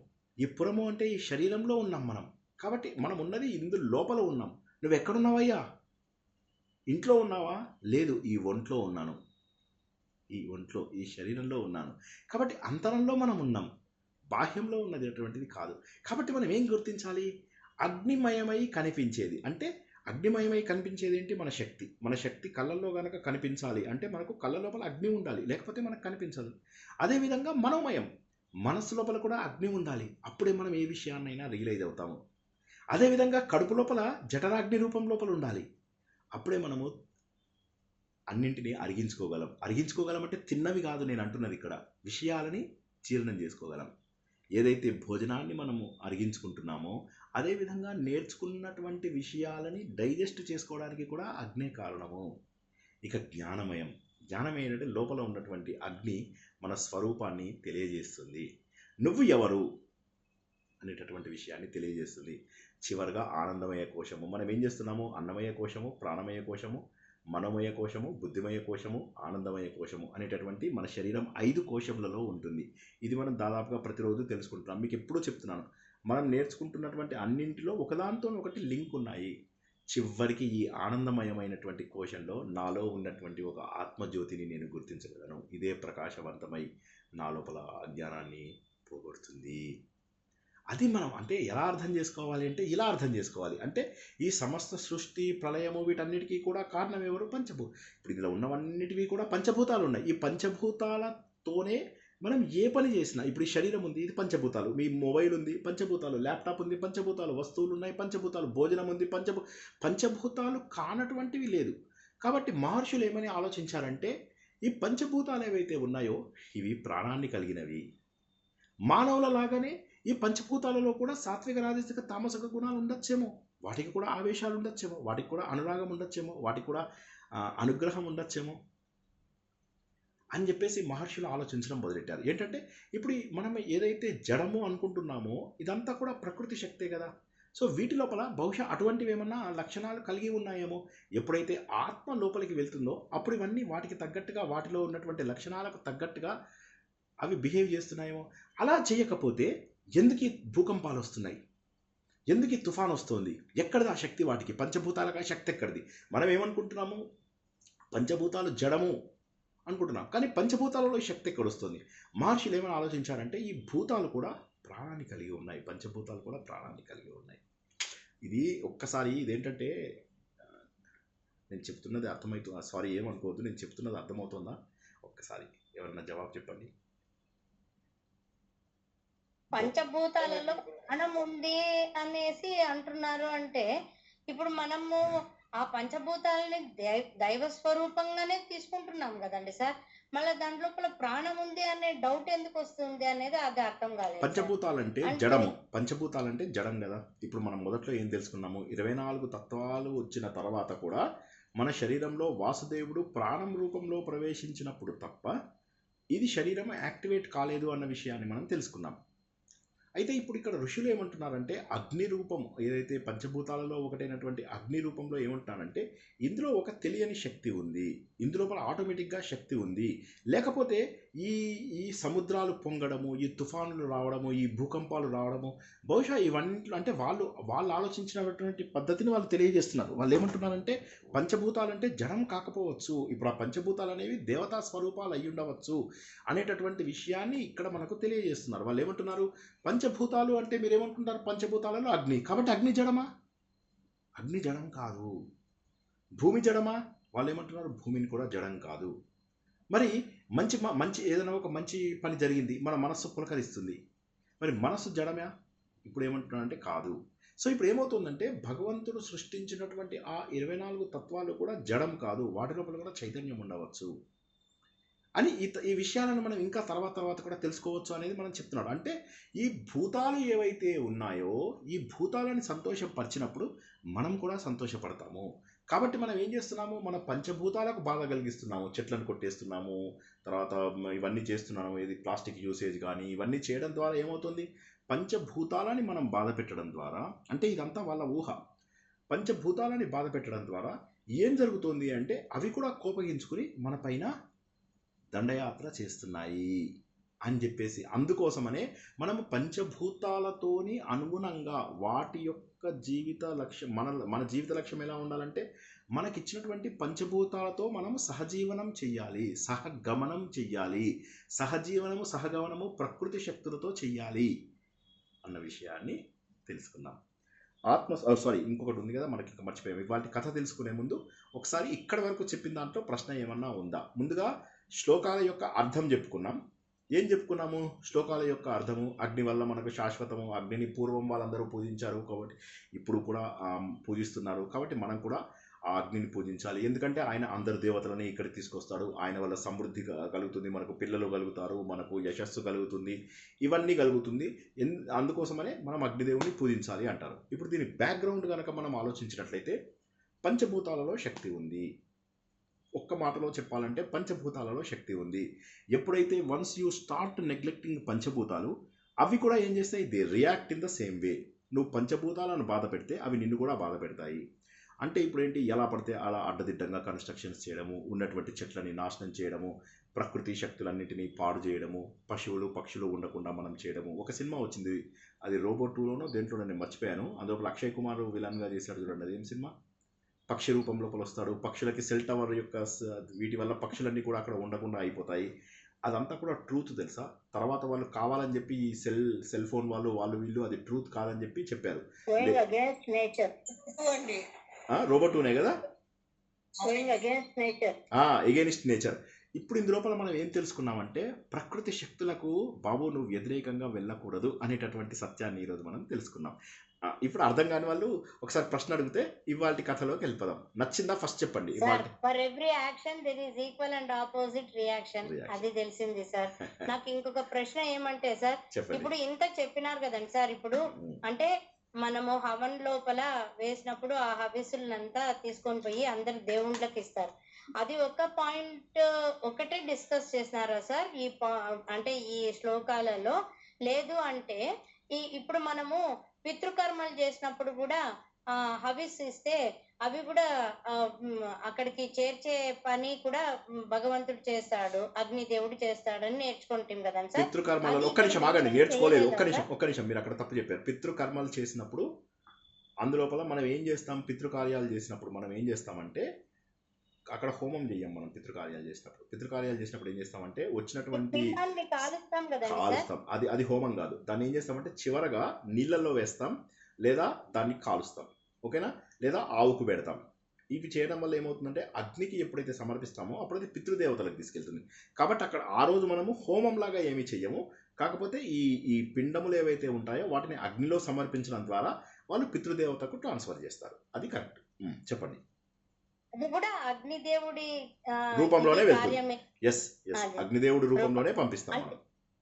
నా ప్రశ్న ఏమంటే సార్, మళ్ళీ అది ఇక్కడ మెన్షన్ చేయలేదు అంటే ఆ కాలంలో అంటే వేదాలు రాసిండే టైంలో ఇట్లాంటి కార్యక్రమాలు అయ్యో లేదు లేదు లేకుండా లేదు లేదు ఉండేనా? పితృకార్యాలు ఉండే ఆ రోజుల్లో. అయ్యో చాలా గొప్పగా పితృకార్యాలు అక్కడి నుంచే వచ్చాయి మనకు. మనకు వేదాలలోంచే, వేదాలలో ఉన్నటువంటి మనం 2-3 శ్లోకాలు నేర్చుకున్నాం అంతే ఇప్పటికీ. మనం ఈవెన్ భగవద్గీతలో కూడా నేర్చుకున్నాం కదండి సార్, పితృకార్యాలు కూడా చేయాలా అనేసి, అవును మనం చేయాల్సిన ధర్మాలు. అవును sorry correct sir, correct correct correct thank you sir. Correct. మనకి జై ఒకటే శ్రీకృష్ణ. గుర్తుంచుకోండి, మనం ఏ పుస్తకం చదువుకున్నా అది వేదాలలోంచే రావాలి. ఒకవేళ అది వేదాలలోంచి రాకపోతే అది ప్రామాణికం కాదు. సింపుల్. మనకు ఫస్ట్ సోర్స్ ఆఫ్ ఇన్ఫర్మేషన్ వేదాలు. వేదాలలో లేనిది రామాయణంలో చెప్పినా తప్పే, మహాభారతంలో చెప్పినా తప్పే, కర్మకాండలలో చెప్పినా తప్పే. ఈ కర్మకాండలు అంటే నా ఉద్దేశం స్మృతులలో చెప్పినా తప్పే, దర్శనాలలో చెప్పినా తప్పే. ఇక్కడ ఒక చిన్న ఎక్స్ట్రా నాలెడ్జ్ మీకు ఇస్తాను. గుర్తుంచుకునే వాళ్ళు గుర్తుంచుకోండి, మర్చిపోయే వాళ్ళు మర్చిపోండి. మీరు దయానంద ఇది విన్నారా? దయానంద ఆర్య వేదిక్ అని చెప్పి స్కూల్స్, డిఏవి స్కూల్స్ అవి వింటారు కదా? దయానంద ఆంగ్లో వేదిక్ కదండి సార్? కరెక్ట్. ఆయన ఏం చేశారంటే బ్యాక్ టు వేదాస్.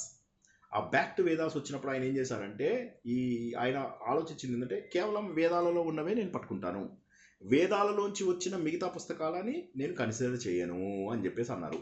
ఇప్పుడు ఆర్య సమాజాన్ని మనం ఏదైతే తెలుసుకుంటున్నామో, ఈ ఆర్య సమాజ్ వాళ్ళు హిందువులే, కానీ వాళ్లకు మనకు ఉన్న చిన్న తేడా ఏంటంటే ఆర్య సమాజంలో కేవలము వేదాలే, ఓంకారంతో ప్రారంభమైన వేదాలని మాత్రమే వాళ్ళు అడ్మిట్ చేస్తారు. కానీ మనం ఏం చేస్తాము, వేదములలోంచి వేదవ్యాసుడు రాసినటువంటి పురాణాలను, మహాభారతముని, ఈ వేదాలలో నుంచి వచ్చినటువంటి దర్శనాలు, ఎవరైతే వివిధ ఋషులు వాటిని దర్శించి మనకిచ్చారో ఆ దర్శనాలు ఏవి? పతంజలి యోగశాస్త్రము, కనాదుడి వైశేషికము, బాదరాయణుడి ఉత్తర మీమాంస, జైమిని పూర్వమీమాంస, గౌతముడి న్యాయము, కపిలుడి సాంఖ్యము. ఈ 6 దర్శనాలని వాళ్ళు కన్సిడర్ చేయరు. నంబర్ 1. నంబర్ 2 స్మృతులు. మనుస్మృతి, పరాశర స్మృతి, యాజ్ఞవల్క స్మృతి, రఘునందన స్మృతి. ఈ స్మృతులు వాటిని కూడా వాళ్ళు కన్సిడర్ చేయరు. వాళ్ళు ఏమంటామంటే no no no no no, వేదాలు ఒక్కటే దేవుడు ఇచ్చినవి, తర్వాత ఇచ్చిన వాళ్ళందరూ ఋషులు. ఆ ఋషులు ఇచ్చినవి మేము ఎందుకు కన్సిడర్ చేస్తాము?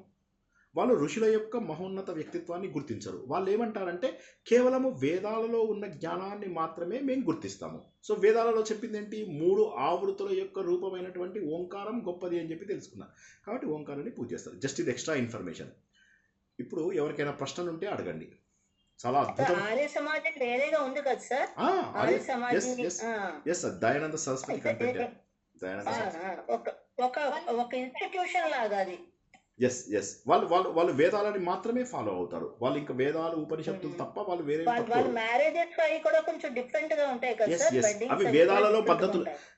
ఇప్పుడు ఏమవుతుందంటే వేదాలలో వచ్చిన జ్ఞానముని కర్మకాండలుగా, ఆచార వ్యవహారాలుగా స్మృతులు, అంటే గర్భాధానం నుంచి మొదలెట్టి పెళ్ళి ఇవన్నీ ఏవైతే ఉంటాయో చివరికి మనం ఫైనల్గా వచ్చేటటువంటి అంత్యేష్టి వరకు స్మృతుల రూపంలో బయటికి లాగేశాం. జ్ఞానకాండను ఏం చేశామంటే దర్శనాల రూపంలో బయటికి లాగేశాం. ఇదే కదా మనం ముందు తెలుసుకున్నది. ఇవి బయటికి లాగేశాం. వీళ్ళు ఏమంటారంటే బయటికి లాగినవి మాకు వద్దు అంటారు. సింపుల్. ఓకేనా?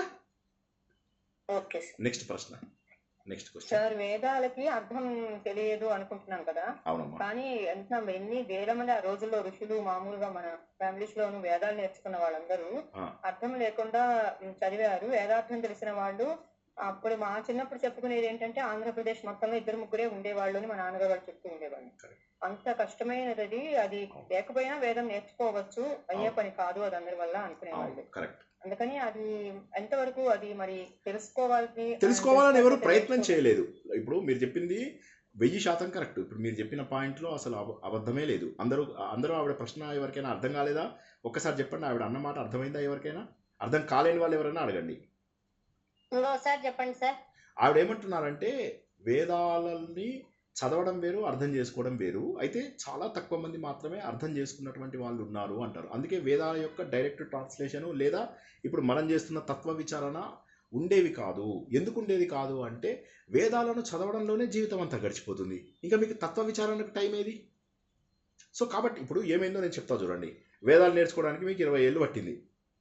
20 ఏళ్ళకి మీరు ఉద్యోగం చేయాలి. ఇప్పుడు మీరు దాంట్లో మళ్ళీ తత్వ విచారణ చేస్తూ పోతే ఇంకో 40 ఏళ్ళు 50 ఏళ్ళు పడుతుంది. మీకు పైసలు ఎవరు ఇస్తాడు? సో కాబట్టి నేర్చుకున్న దాన్ని ముందు డబ్బు కోసము పెట్టేసుకుంటున్నారు.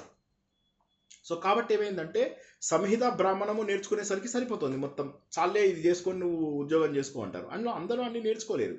అందుకని ఏం చేసేవాళ్ళు గురువు వాళ్ళు ఆచార వ్యవహారాలు కొంతమందికి స్మార్థంగా నేర్పించేవాళ్ళు. శ్రౌతంగా వేదాలు సంబంధించినవన్నీ కూడా వేదాలలో చేసేటటువంటి క్రతువులు అంటారు, వీటి లోపల చేసేవి యజ్ఞాలు అంటారని తెలుసుకున్నాం కదా. ఆ క్రతువులు కొంతమందికి నేర్పించేవాళ్ళు, యజ్ఞాలు కొంతమందికి నేర్పించి పంపించేసేవాళ్ళు. పంపిస్తే వాళ్ళు బయటపడి వాళ్ళు డబ్బులు చేసుకునేవాళ్ళు. సో డబ్బులు ఎప్పుడైతే చేయడం మొదలెట్టామో దాన్ని ఎందుకు నేర్చుకుంటాం, దాని అర్థం ఎందుకు నేర్చుకుంటాం? ఇప్పుడు మీరు చూడండి, కావాలంటే ఈ రోజు కూడా నేను చెప్తున్న మాట కరెక్టా కాదా మీరు వెతుక్కోండి. వేదాలలో అర్థాలు ఎవరు తెలుసుకోవడానికి ఇష్టపడరు. వేదాలలో ఏదో దేవుడిని పూజించారు, అగ్నిదేవుని పొగిడారు అంటారు. అగ్నిదేవుని పొగిడిందా ఇప్పుడు మనం నేర్చుకున్నది? ముందు శ్లోకాల యొక్క డైరెక్ట్ అర్థం అగ్నిదేవుని పొగిడింది.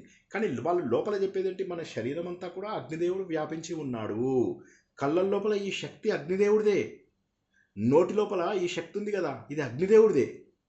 మన జఠరాగ్ని ఏంటి తెలుసా? అగ్నిదేవుడిదే. నీ మనస్సు జ్వలించేలాగా చేసేది ఎవరు తెలుసా? అగ్నిదేవుడే.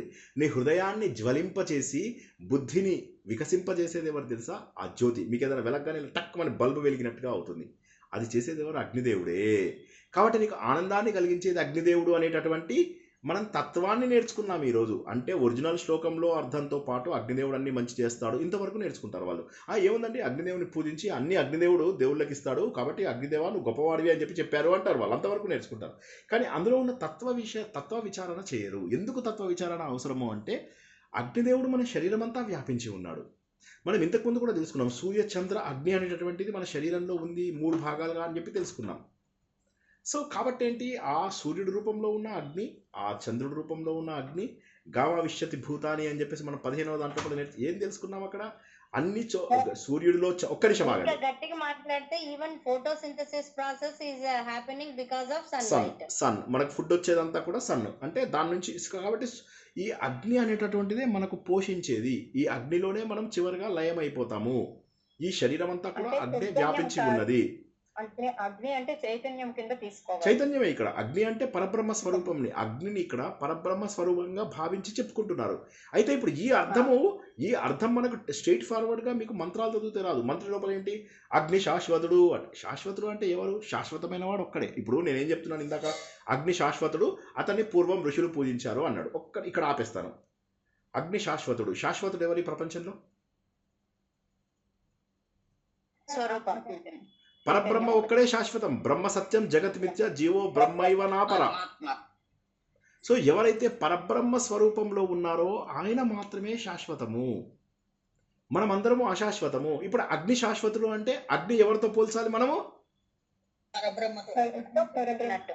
ఒక్కసారి నేనేమంటున్నానంటే, దయచేసి మీ అందరికీ రిక్వెస్ట్ ఏంటంటే, ఏదో కొన్ని కోట్ల జన్మలు అదృష్టం చేసుకుంటే మానవ జన్మ వచ్చింది. ఇంకా ఎన్నో వేల కోట్ల అదృష్టం చేసుకుంటే భారతావనిలో పుట్టాం. ఇంకా ఎన్నో కోట్ల జన్మలో అదృష్టం చేసుకోవడం వల్ల హిందువుగా పుట్టాం. ఇంకా ఎన్నో కోట్ల జన్మలో అదృష్టం ఉండడం వల్ల ఒక మొబైల్ ఫోను, దాంట్లో ఇంటర్నెట్ చూసుకునే అవకాశం దొరికింది. చెడుగా వాడవద్దు please. This is a request. మన ప్రాణం పోతే కూడా ఒళ్ళు చల్లబడిపోతుంది కదా సార్, ఏముండదు కదా. అవును, శివం లేకపోతే శవమే వేసే. కరెక్ట్. కాబట్టి ఈ గొప్ప జ్ఞానాన్ని తెలుసుకోగలిగేటటువంటి శక్తి కేవలం మనుషులకు మాత్రమే ఉంది. కాబట్టి చెప్పిన విషయాన్ని తక్కువ అర్థం చేసుకోవడానికి ట్రై చేయండి. అగ్ని శాశ్వతుడు అంటేగానే మీరు ఏమర్థం చేసుకోవాలి? శాశ్వతుడు ఒక్కడే పరబ్రహ్మ, మిగతా వాళ్ళన్నీ అశాశ్వతం. బ్రహ్మ సత్యం జగత్ మిథ్య. ఇలా అర్థం చేసుకోవాలి. అంటే ఈ డైరెక్షన్లో ఆలోచించడం అనేటటువంటిది మొదలెట్టాలి. ఓకే, నెక్స్ట్ ఏమన్నా క్వశ్చన్? ఇప్పుడు మనకు చెప్పిండేది ప్రతి ఒక్క దాంట్లో పిపీలికాది బ్రహ్మ పర్యంతం నేనే ఉన్నాను. మనకు ఈవెన్ 10th చాప్టర్ అక్కడ అంతా కూడా మనం నేర్చుకునేది ప్రతి ఒక్క చోట నేనే వ్యాపించినాను, ప్రతి ఒక్క దాంట్లో నన్నే చూసుకో అనే కదండి సార్ చెప్పిండేది. చెప్పారు. కాబట్టి ఇక్కడ సార్ నాకు ఒక ప్రశ్న సార్, నచికేతుడి దగ్గర ఒక ప్రశ్న. నచికేతుడిది మనము తెలుసుకుందాం, కఠోపనిషత్తు తెలుసుకున్నప్పుడు చెప్పుకుందాం. అదే కాదు సార్, అక్కడ మనము ఆయన ఆత్మ జ్ఞానం అదే గొప్ప కాబట్టి దాన్ని నాకు బోధించు అన్నారు అనేసి చెప్తారు కదండి సార్. అయితే మళ్ళీ ఇప్పుడు దానికంటే ఇంకొక గొప్ప ప్రశ్న నాకు అనిపిస్తుండేది ఏమంటే, అసలు ఈ జీవితం అనేది ఈ మొత్తం సృష్టికి రహస్యము అనేది అది ఎందుకు ఎవరు ప్రయత్నం చేయలేదు సార్ దేవుణ్ణి కనుక్కోవడానికి? దేవుడు అంటే ఆత్మ సాక్షాత్కారమే, పరమేశ్వర సాక్షాత్కారమే ఆత్మ దర్శనం. మీరు అడిగిన ప్రశ్నలోనే జవాబు ఉంది. ఆత్మ సాక్షాత్కారమే పరమేశ్వర దర్శనం. పరమేశ్వరుడు అనేటటువంటి వాడు ఒక వ్యక్తిగా రెండవ చోట లేడు. మనలో ఆత్మస్వరూపంగా ఎలక్ట్రిసిటీ రూపంలో ఉన్నటువంటి వాడే దేవుడు అనే విషయాన్ని మనము దాదాపుగా ప్రతి ప్రవచనంలో అదే తెలుసుకుంటున్నాం. దేవుడు అనేవాడు మనకు వేరుగా లేడు. దేవుడు అనేవాడు ఇప్పుడు ఈయన చెప్పింది ఏంటి? రహస్యం అనేది సృష్టి ఎవరు ఎందుకు కనుక్కోలేదు? కనుక్కున్నారు కదా. ఏమని తెలుసుకున్నారు? ఆయన చెప్పాడు కదా, సహస్ర శీర్ష పురుష సహస్రాస సహస్రపాత అని చెప్పాడు కదా. ప్రతి ఆత్మ ఆయనలోంచి వచ్చినదే. అసలు ఎందుకు మళ్ళీ ఇవన్నీ సృష్టించి ఇవంతా why can't he keep the entire universe? అది నేను చెప్పే కదా, అది మనకు వేదాలకు సంబంధించినటువంటి ప్రశ్న కాదని మనం ఇంతకుముందు కూడా అనుకున్నాం కదా. ఎందుకు అనేటటువంటి దానికి మన ఏ వేదాలలో కానీ పురాణాలలో కానీ ఎక్కడా కూడా జవాబు లేదన్న విషయం ఇంతకుముందే మనం తెలుసుకున్నాము. ఆ ఎందుకు అనేది, ఆ స్టార్టింగ్ పాయింట్ అనేది ఎక్కడా చెప్పలేదు. ఒకానొక సంకల్పం. ఇప్పుడు ఇందులో నాసదీయ సూక్తం మనం వచ్చినప్పుడు అది తెలుసుకుందాం. 10th లోపల తెలుస్తుంది. 10వ మండలంలోకి వచ్చినప్పుడు మాత్రమే మనకు సృష్టి యొక్క రహస్యాలు తెలుస్తాయి. అందులోపల భగవంతుడు ఒకరోజు సంకల్పంతో ఈ చైతన్య శక్తితో ప్రపంచాన్ని సృష్టించాడని చెప్తాడు, కానీ ఎందుకు ఏమిటి అనేది ఉండదు. ఎలా అనేది మాత్రం ఉంది. సో అది ఎవరు చేయలేదు కదా అనేది నేను అడుగుతా ఉన్నాను సార్. అంటే ఒకటి ఏమైందంటే దాని మూలం ఎప్పుడు మూలము పరమాత్మ. అంతే మూలం పరమాత్మ. అది ఆయన సంకల్పం. అంతవరకు మనం వదిలేస్తే చాలు. అంటే ఈ ప్రపంచంలో ఉన్న చైతన్యమే తను మార్పు చెంది ఈ విధంగా తయారైంది అన్నటువంటి విషయాన్ని తెలుసుకుంటూ ఆయనలో ఉన్న ఆత్మనే అందరి లోపలికి వెళ్ళింది అన్నంత వరకు తెలుసుకుంటాం. కానీ ఎందుకు చేశాడు అనేటటువంటి ప్రశ్నకు అక్కడ సమాధానం లేదు. బహుశా ఈ సృష్టి నడవాలి, ఆ చైతన్యం ద్వారా కొన్ని యాక్టివిటీస్ జరగాల్సిన ఉండొచ్చు. అది దానికి కారణం ఎవరు చెప్పలేరు. అది మనకి ఇప్పటివరకు తెలియని ప్రశ్న. ఇంతకుముందు కూడా చాలాసార్లు తెలుసుకున్నాం మనం. సరేనా? అది భగవంతుడికే తెలుసు సార్. అంతే. అది భగవంతుడు అంటే మళ్ళీ మనలో ఉన్న చైతన్యమే. ఇప్పుడు నేను ఏమంటున్నానంటే మనకు ఎలా తెలుస్తుంది అంటే, నేను ఒకటే మాట గుర్తుంచుకోండి. ఆత్మస్వరూపం తెలుసుకున్నప్పుడు ఆ మిగిలిపోయిన ఆ ఒక్క ప్రశ్నకు కూడా జవాబు దొరుకుతుంది. ఆ జవాబు దొరికిన మరుక్షణం మీరు ఉండరు. ఇంకా మీరు మళ్ళీ వెనక్కి వచ్చి జవాబు చెప్పే స్టేజ్లో ఉండరు. దానికి జవాబు దొరకదని అనుకోవద్దు ప్లీజ్. జవాబు తెలియని ప్రశ్న ఏది లేదు. భగవంతుడి పంచాయతీలో దేరుంది, అంధేరు లేదు. కాబట్టి ఆయన లేట్ అవుతుంది. ఒక్కరోజు ఆత్మస్వరూపం తెలుసుకున్న మరుక్షణం you will not come back. ఆత్మస్వరూపం తెలుసుకున్న వాడికి సృష్టి రహస్యాలు మొత్తం తెలిసిపోతాయి. ఎందుకంటే బ్రహ్మాండంలో ఉన్నటువంటిదే ఈ పిండాండంలో ఉంది.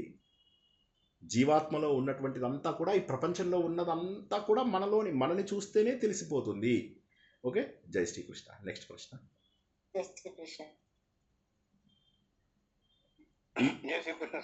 చెప్పండి. ఈ రోజుకు సంబంధించిన ప్రశ్నలు ఏమైనా చెప్పండి. ఈ రోజు సంబంధించిన సార్, ఈ వేద సంపద అనేది ఒక మానవ జీవితం సరిపోతుంది అంత చదవనిగా? మీకు 170 వారాలలో వేణుగోపాల్ గారు, మీకు 170 వారాలలో నేను కంప్లీట్ చేయిస్తాను. ఓకేనా? శ్రద్ధగా వింటే మీకు నేను 170 వారాలలో కంప్లీట్ చేయిస్తాను. 4 వేదాలు సార్. 4 వేదాలు చెప్తా. 4 వేదాలు చెప్తాను. 4 వేదాలు చెప్తా. మొత్తం సారం చెప్తా. ఒక్కొక్క శ్లోకం నేర్చుకోవడానికి సమయం పడుతుంది. శ్లోకాలు నేర్చుకోవడానికి మీకు జీవితం సరిపోదు. కానీ సారం నేర్చుకుని దాంట్లో ఏముంది తెలుసుకోవడానికి మీకు తక్కువ సమయంలోనే అవుతుంది. కానీ దానికి ఆలోచించగలగాలి. నేను ఏమంటున్నాను, బీ విత్ మీ. నాతోని నడవండి. నడిస్తే మనం నేర్చుకుందాం. 170-180 వారాలలో అయిపోతుంది. 3-4 ఏళ్లలో మొత్తం నేర్చుకుంటారు. వేద సంపద మొత్తము ఏ వేదంలో ఏముంది అనేది అక్షరంతో సహా నేర్చుకుంటారు. జై శ్రీకృష్ణ. నెక్స్ట్ ప్రశ్న. అంటే దాన్ని మనం అర్థం చేసుకునే కెపాసిటీ కూడా ఉండాలి సార్. మీకు ఆల్రెడీ అర్థమవుతుంది. మీరు ఇక్కడ దాకా వచ్చారు అంటే మీరు ఆల్రెడీ ఎన్ని మెట్లు ఎక్కుంటారో మీకు తెలుసా? ఈ క్లాస్లో కూర్చున్నారు అంటే మీరు మెట్లు ఎక్కకుండా వచ్చారని అనుకుంటే అది మీ అమాయకత్వం. ఎస్పెషల్లీ ప్రసన్న గారు, మీకు చెప్తున్నా నేను ఇది. ఎస్పెషల్లీ మీరు ఈ ప్రశ్న వేయడం తప్పు అంటున్నా. సో ఎందుకంటే ఇందులోపల మీరు గుర్తించాల్సింది ఏంటంటే, ఈ క్లాస్లోకి వచ్చామంటే that itself shows you are on the right track. ఎందుకంటే ఈ జ్ఞానం తెలుసుకోవడానికి ఎవరూ ఇష్టపడరు. ఎందుకంటే ఇప్పుడు నేను ఇవాళ పొద్దున్న చెప్పే కదా, నాకు ఒక టైంలో విసుగు వచ్చింది. నేను వాళ్ళతో అన్నాను, ఇంకా నాకు ఇది కుదరడం లేదు, నేను ఒక తబలా వాయిస్తాను, ఢనా వాయిస్తాను. మంచిగా కాఫీ తాగి భోజనం చేసి హ్యాపీగా కూర్చుంటాను, తబలా వాయిస్తాను. అక్కడ అందరూ కూర్చొని చేతుల లోపల అవి పెట్టుకున్నాక విఠల విఠల పాండురంగ విఠల విఠల పాండురంగ డ్యాన్సులు చేద్దాం. సొల్యూషన్ ఏ గొడవ లేదు, బ్రెయిన్కి పెట్టాల్సింది ఏం లేదు. అంతా అయిపోయాక అబ్బా ఎంత బాగా జరిగిందో ఇవాళ పారాయణం, చాలా బాగా జరిగింది ఇవాళ. దానికి కూడా మనకు కావాలంటే దానికి ఏం చేద్దాం, అందరం కూర్చొని అంతా అయిన తర్వాత మళ్ళీ భోజనాలు పెట్టుకుందాం.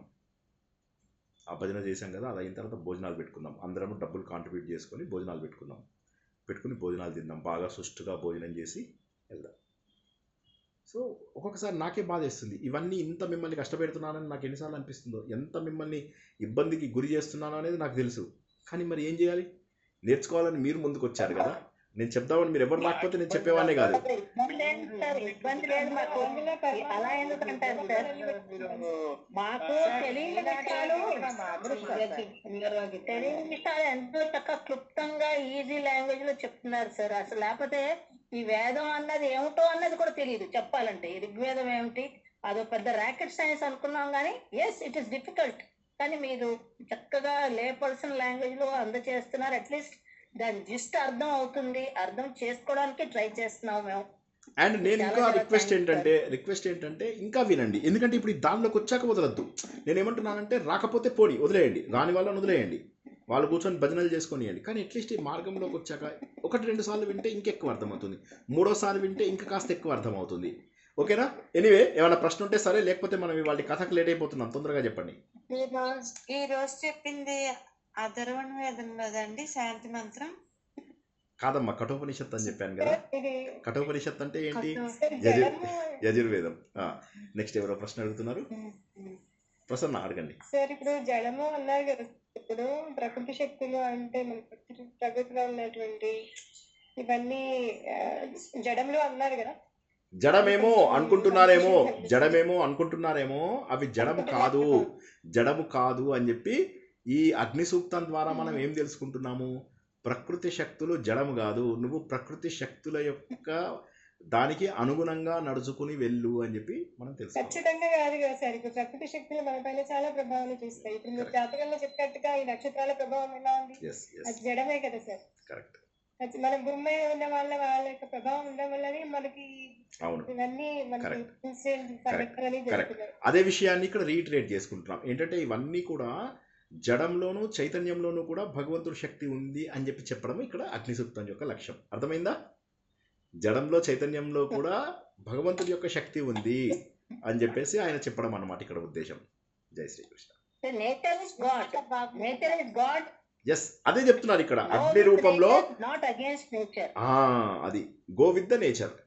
అండ్ నేచర్తో వెళ్తే ఏమవుతుందంటే మనం ప్రకృతి, ఇప్పుడు నేను చెప్పే కదా, పొద్దున పడుకుంటాం, రాత్రి పడుకున్న తర్వాత పొద్దున లేచినప్పుడు ఏమంటారు, దాన్ని నిత్య ప్రళయం అంటారు. నిత్య ప్రళయం అంటే ఏంటి? మనం ఆల్రెడీ చనిపోయాం, చనిపోగానే వెంటనే స్టవ్ దగ్గరికి ఎలా వెళ్తాం? ఆ మైలతో వెళ్ళొచ్చా? సో అగ్నిదేవుడి దగ్గరికి అందుకే పవిత్రంగా వెళ్ళాలి.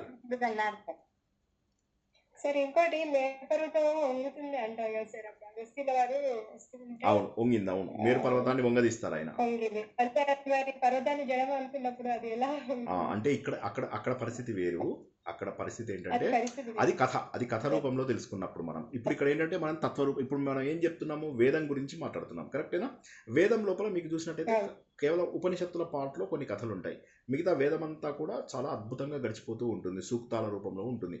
అందుకే వేదంలోని అర్థం చేసుకోవడం కష్టం కాబట్టి వేదవ్యాసుడు ఏం చేశాడంటే పురాణాలను తయారు చేశాడు, తర్వాత మహాభారతాన్ని రాశాడు, వాల్మీకి రామాయణాన్ని రాశాడు. సో వేదాలు చదవలేని వాళ్ళు కథల ద్వారా తెలుసుకోవాలి. కానీ కథల ద్వారా తెలుసుకున్న వాళ్ళకి ఏమవుతుంది?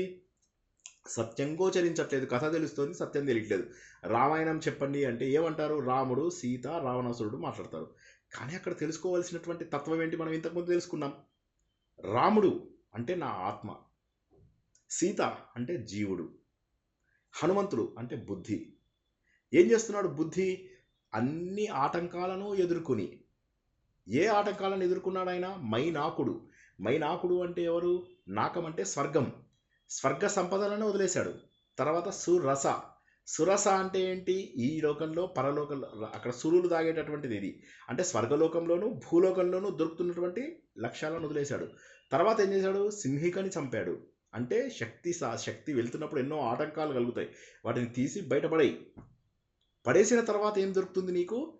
జీవాత్మ పరమాత్మలో కలుస్తుంది. ఎలా కలుస్తుంది? నువ్వు దశేంద్రియాలను చంపాలి, ఇంద్రియాలని నాశనం చేయాలి. ఇంద్రియాలను ఎలా నాశనం చేస్తావు?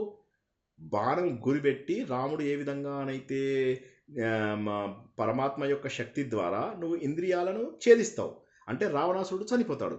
చనిపోతే అప్పుడేమవుతుంది? సీతాదేవి అనేటటువంటి జీవాత్మ రాముడు అనేటటువంటి పరమాత్మలో కలుస్తుంది. హనుమంతుడు అనేటటువంటి బుద్ధి యొక్క సహాయంతో ఈ బుద్ధి అన్ని భేదాలను దాటి వెళ్ళిపోతుంది అనేటటువంటిది తత్వం. దాన్ని దాన్ని మనం దాన్ని చెప్పండి సార్, ఈ బిట్ మళ్ళీ చెప్పండి సార్, చాలా బాగుంది. మళ్ళీ చెప్పనా లేకపోతే ఇవాళ చెప్పను? ఎందుకంటే ఇంకా కథ ఒకటి మిగిలింది కదా. సార్ మళ్ళీ చెప్పండి సార్, ఒక్కసారి ఈ బిట్ ఒకటే. కఠోపనిషత్తు ఒకసారి చెప్పండి. కఠోపనిషత్తు ఇవాళ కాదు, కఠోపనిషత్తు మళ్ళీ నేర్చుకుంటాం. ఈ ఒక్క కథ మళ్ళీ ఏం లేదు. మనం ఏంటి, రాముడు అనేటటువంటిది పరమాత్మ, సీత అనేటటువంటిది జీవాత్మ. అంటే మనలో ఉన్నటువంటి దేవుణ్ణి గుర్తించాలి అంటే యూ హ్యావ్ టు ట్రావెల్. ఎలా ట్రావెల్ చేస్తావు? మీకు ఎప్పుడు చెప్పేది నేను ఒకటే, బుద్ధితో మాత్రమే ట్రావెల్ చేస్తాం. సార్ అది మాకు కుదరదు సార్, మీరు తబలా కొట్టండి మేము ఇది చిరుతలు వాయిస్తామంటే కుదరదు. బుద్ధిని ఉపయోగిస్తేనే ముందుకెళ్తారు. ఆ బుద్ధి పేరు హనుమంతుడు. ఈయన ఏం చేశాడు? హనుమంతుడు అలా వెళ్తూ మధ్యలో వచ్చినటువంటి నాకం అంటే స్వర్గం, దాన్ని వదిలేశాడు. సురస, ఈ లోకంలో దొరికినటువంటి ఎన్నో రసాలు భోగభాగ్యాలని వదిలేశాడు. సింహిక వచ్చింది, ఛాయాగ్రాహి అని ఆవిడ పట్టుకోవడానికి వస్తే దాన్ని ఆయన బలంగా ఛేదించి కష్టాలను తొలగించుకున్నాడు. ఇలా ఎన్ని ఆటంకాలు కలిగినా, అంటే సుఖాలు ఎదురైనా కష్టాలు ఎదురైనా దాటి ఆయన ఏం చేశాడు? ఆ పర్వతం పైన చేరి జీవాత్మకు చెప్పాడు, పరమాత్మ నీ దగ్గరికి వస్తాడు తప్పకుండా. ఎలా అయినా సరే నువ్వు పరమాత్మలో కలిసి తీరుతావు. ఆ పరమాత్మ కోసం సరైనటువంటి సాధన నువ్వు చేస్తున్నావా లేదా? చెయ్యాలి అంటే అని బుద్ధి కావాలి. అంటే హనుమంతుడు ఆ బుద్ధినిచ్చాడు. మళ్ళీ రాముడి దగ్గరికి వెళ్ళి అక్కడ జీవాత్మ సిద్ధంగా ఉంది, జీవాత్మ నీ కోసం ఎదురు చూస్తోంది. ఓ రామ, జీవాత్మ రమించడానికి ఎదురు చూస్తోంది, నీ లోపల ఆనందాన్ని నీతోని రమింపడానికి ఎదురు చూస్తోంది జీవాత్మ అనగానే అప్పుడు రాముడు బయలుదేరాడు తన ప్రయాణం చేసి ఏం చేశాడు? భగవంతుడు వచ్చి దశ ఇంద్రియాలను, అంటే పంచ జ్ఞానేంద్రియాలు పంచ కర్మేంద్రియాలను కొట్టి పాడేయగానే దశకంఠుడు అనేటటువంటి రావణాసురుడు మరణించాడు. అప్పుడు జీవాత్మ పరమాత్మ ఒక్కటయ్యారు. అది రామాయణం అంటే, అది తత్వం అంటే. ఇక్కడ జీవాత్మ అంటే సీతమ్మ వాటి లెక్క చూసుకోవాలి కదండి. అవునమ్మా, జీవాత్మ అంటే సీతమ్మ, జీవాత్మ సీత. జీవాత్మ పరమాత్మ సంయోగం ఎలా జరిగింది? రాముడికి తెలిసింది, బుద్ధి ద్వారా తెలిసింది బాబు అక్కడ జీవాత్మ రెడీగా ఉంది అని. జీవాత్మ దగ్గరికి వెళ్ళి చెప్పాడు, ఇదిగో ఇంత సాధన నువ్వు చేయాలి అని చెప్పి. ఈ బుద్ధి అనేది ఏదైతే ఉందో, దిస్ ఈజ్ అన్ ఇంటర్ఫేస్ కాదు, దాన్ని ఏమంటారు? Communication channel between both the things. జీవాత్మకి పరమాత్మకి మధ్య కమ్యూనికేషన్ ఛానల్ బుద్ధి. సార్ మేము బుద్ధి వాడం సార్ అంటే, నేను తబలా తేవడానికి రెడీగా ఉన్నాను, నేను తబలా తెస్తాను, మీరు చిరుతలు తండి, చలో స్టార్ట్. రావణాసురుడు అనేది దశేంద్రియం, మన ఇంద్రియాలు. భగవంతుడు సహాయం చేస్తాడు దానికి భగవంతుడు సహాయం చేస్తాడు. రాముడు వచ్చి ఆ 10 ఇంద్రియాలను నాశనం చేశాడు. ఎప్పుడైతే మీ బుద్ధి వెళ్ళి నేను రెడీగా ఉన్నానని చెప్తుందో, హనుమంతుడు వెళ్ళి ఎప్పుడైతే రాముడికి చెప్తాడో బుద్ధి జీవాత్మ రెడీగా ఉంది అని చెప్పి, ఎప్పుడైతే జీవాత్మ రెడీనెస్ గురించి రాముడికి రిపోర్ట్ ఇస్తాడో, రిపోర్ట్ అందగానే రాముడు ఇంద్రియాలన్నింటినీ నాశనం చేస్తాడు. అంటే పరబుద్ధి మనకి చెప్పాలి సార్, వచ్చి అంటే ఇంద్రియాలని నాశనం చేయవాలి, అంటే నీలో కలవడానికి నేను సిద్ధంగా ఉన్నాను అని మన జీవాత్మ మన పరమాత్మ మనం చూస్తూ ఉంటే అప్పుడు మన ఇంద్రియాలు అనేవి తెలుసుకోవాలి కదా. మనం తెలుసుకొని బుద్ధి అంటే ఆటోమేటిక్ గా రాదు, అది ఆలోచన ద్వారా వస్తుంది. ఆలోచన ద్వారా వచ్చినటువంటి బుద్ధిని బుద్ధి అనేది ఆలోచనకు కారణం. ఆలోచన లేనటువంటి వ్యక్తికి ఎదుగుదల ఉండదు. ఇదొక్కటి గుర్తుంచుకోండి. ఆలోచన ఉన్నటువంటి వ్యక్తి ఎదుగుతూ పరమాత్మలో చేరుకుంటాడు. మనలో ఉన్నది జీవాత్మ, మనలో ఉన్నటువంటిది బుద్ధి, మనలో ఉన్నటువంటివి ఇంద్రియాలు, మనలో రాముడు ఉన్నాడు. ఆ రాముడిని మనం చేరుకోవాలంటే ఎలా చేరుకుంటాము? మన ఇంద్రియ నిగ్రహం ద్వారా భగవంతుడు సహాయం కోరుతున్నాం మనం. దేవుడా, నేను ఆలోచన ద్వారా ఇప్పుడు పరిణతి చెందుకున్నాను, సాధన చేశాను, ఇప్పుడు నువ్వు ఆలోచననే సాధన, ఈ ఆలోచన ద్వారా నేను సాధన చేస్తున్నాను, ఇప్పుడు నువ్వు నాకు సహాయం చేసి ఇంద్రియాలను నిగ్రహించేలాగా చెయ్యి. ఎప్పుడైతే బుద్ధి ఇంద్రియాలను నిగ్రహిస్తుందో అప్పుడు ఏమవుతుంది? ఇంకా మనకి ఇంద్రియాలు పనిచేయవు. ఇంద్రియాలు పనిచేయకపోతే ఏమవుతుంది? నిన్న తెలుసుకున్న కనెక్షన్ తెగిపోతుంది. ఏది? థాట్స్కి, వీటికి. మనస్సు మన ఏవ మనుష్యానాం కారణం బంధ మోక్షయోహ. కాబట్టి ఏమవుతుంది అక్కడ, అది బంధంల నుంచి విడిపించి మనకు మోక్షంలోకి తీసుకెళ్ళిపోతుంది. మనస్సులో ఒక భాగమే బుద్ధి. మనస్సు, చిత్తము, అహంకారము, బుద్ధి నాలుగింటిని కలిపితే బుద్ధి లేదా మనస్సు లేదా అహంకారము లేదా చిత్తం అంటారు. ఒకే దానికి 4 పేర్లు అది చేసేటటువంటి ఫంక్షన్స్కి. సో కాబట్టి ఏమవుతుంది, ఆ మనసుని నిశ్చలంగా చేసుకున్న మరుక్షణము మనకు మోక్షం వచ్చేస్తుంది అని చెప్పి తెలుసుకోవడం. జై శ్రీకృష్ణ. కథ అర్థమైంది కదా అందరికీ? ఇంకేమైనా ప్రశ్నలు ఉంటే అడగండి. ఇంకొక కథ తెలుసుకోవాలి మనం, అందుకోసం ఇంకొక 5 సార్ ఇప్పుడు అగ్నిహోత్రం ద్వారా మనకి దేవతలకి పంపిస్తాము హవిస్ అని అంటున్నారు కదా, పితృదేవతలకు కూడా అది స్వాహాకార స్వద అని అంటారు కదా, అగ్నిహోత్రుడికి 2 భార్యలు ఉంటారు, స్వాహ స్వద. ఇప్పుడు మళ్ళీ భార్యల జోలికి వెళ్ళకండి. వేదం చదువుకుంటున్నప్పుడు మనకి జనరల్గా ఏంటంటే ఓకే కరెక్ట్ మీరు చెప్పింది, దాని ద్వారా మనం పంపిస్తాం కరెక్ట్. ఇప్పుడు మనకి ఇంకా తర్వాత శ్లోకాలలో కూడా వస్తుంది ఆయన అగ్ని చేసేటటువంటి ఫంక్షన్స్. మీ ప్రశ్న ఏంటో అడగండి. స్వాహ ద్వారా ఏమో దేవతలకి, స్వద ద్వారా ఏమో పితృదేవతలకి పంపిస్తారు. అవును, అదే అది అవునా? అవును, కరెక్టే. నెక్స్ట్ లాస్ట్ ప్రశ్న ఇవాళ తెలుసు.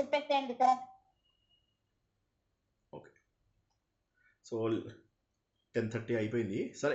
సరే మనము ఈ కథ ఏంటంటే, మనము ఇంతకుముందు రైకుడి కథ తెలుసుకున్నప్పుడు ఏమైంది, రాజులకి ఇది కూడా మనకు చాందోగ్యోపనిషత్తులోని కథ. ఈ చాందోగ్యోపనిషత్తు అంటే ఏంటి,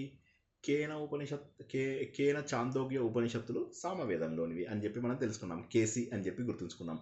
పిఎంఎం అంటేనేమో లాస్ట్ అధర్వణ వేదం అని చెప్పేసి గుర్తుంచుకున్నాం. ఐతరేయ, కౌశితకి అన్నటువంటివి ఏవైతే ఉన్నాయో ఋగ్వేదంలో తెలుసుకున్నాం. మిగతావన్నీ కూడా కఠోపనిషత్తు, బృహదారణ్యకోపనిషత్తు ఇవన్నీ ఏవైతే ఉన్నాయో ఇవి మధ్యలో ఉన్నటువంటి ఈశావాస్యోపనిషత్తు ఇవన్నీ కూడా మనకు యజుర్వేదంలో వస్తాయి. ఇప్పుడు మనము మళ్ళీ సామవేదంలోదే ఇంకొక కథ తెలుసుకుందాం. ఇందులోపల ఏమవుతుందంటే, శ్వేతకేతువు అని చెప్పేసి ఒక ఆయన ఉంటాడు. ఆయన ఏంటంటే అరుణుడు తెలుసు కదా అందరికీ, ఆ అరుణుడు యొక్క కొడుకు అన్నమాట, పౌత్రుడు. సరే మనకు స్టోరీలో ఇది తత్వం తెలుసుకోవడానికి ట్రై చేస్తాం. ఆ సమయంలో సో ఆయన పేరు శ్వేతకేతువు. ఆయన ఏం చేస్తారంటే, ఒకసారి పాంచాల రాజు ఉంటాడనమాట. పాంచాల దేశం అంటే ఈ హస్తినాపురంకి దగ్గరగా ఉన్నటువంటి దేశం అనమాట. ఆ దేశంకి వెళ్ళేసి అందులోపల జీవల అని ఒక మహానుభావుడు ఉంటాడు. ఆయన యొక్క మళ్ళీ పౌత్రుడు అంటే మన్మడు ఒక ఆయన ఉంటాడు, ప్రవాహనుడు అని చెప్పేసి. ప్రవాహనుడు, ఆ ప్రవాహనుడు అనేటటువంటి ఆయన దగ్గరికి వెళ్తాడు. ఎవరు? శ్వేతకేతువు. వెళ్ళగానే రాజు చూస్తాడు, ఈయనను చూసి చాలా సంతోషపడి, ఏమయ్యా నువ్వు బాగా చదువుకున్నావని మీ నాన్నగారు చెప్పారు, నేను కూడా విన్నాను చాలామంది ద్వారా, నువ్వు బాగా చదువుకున్నావు అంటాడు. అంటే చాలా బాగా తెలుసుకున్నానండి, మా నాన్నగారు చాలా బాగా చదువు చెప్పారు, విద్యాబుద్ధులు పూర్తయ్యాయి, ఇక మీ దగ్గర జాబ్ చూసుకుందామని నేను వచ్చాను అని చెప్పి అంటాడు. సరేలే కొన్ని ప్రశ్నలు అడుగుతాను కానీ, మానవులు ఇక్కడి నుంచి ఎక్కడికి పోతారు? మనుషులందరూ ఇక్కడి నుంచి ఎక్కడికి పోతారు? వాళ్ళు మళ్ళీ ఇక్కడికి ఎప్పుడు వస్తారు, ఎందుకు వస్తారు? దేవయానం అంటే ఏంటి, పితృయానం అంటే ఏంటి, అవి ఎక్కడెక్కడ చేంజ్ అవుతాయి, ఏ పర్టికులర్ పాయింట్ లోపల అవి రెండు కూడా వేరవుతాయి? ఈ కథ ఇది నువ్వు చెప్పాలి. అది కాక ఎంతమంది వెళ్ళినా కూడా ఈ ప్రపంచంలో మరి జనాలు బోల్డ్ అంతమంది పుడుతున్నారు, కానీ మరి లోకం ఎందుకు నిండిపోదు? సో ఇది మరి ఏ రకంగా కరెక్ట్ అని చెప్పేసి అంటాడు అనమాట. అంటే ఇవన్నీ నీకు తెలుసా వీటన్నిటికీ జవాబులు అని. ఇవన్నీ వినగానే షాక్ అయిపోతాడు ఇతను శ్వేతకేతు. అంతగా తెలియడం లేదండి అని. అప్పుడు ఆయన ప్రవాహనుడు అంటాడు, ఏమయ్యా శ్వేతకేతు, మీ నాన్నగారు బాగా చెప్పారని చెప్పావు కదా, మరి ఏమిటి చిన్న ప్రశ్నలకు జవాబు చెప్పట్లేదు అంటాడు.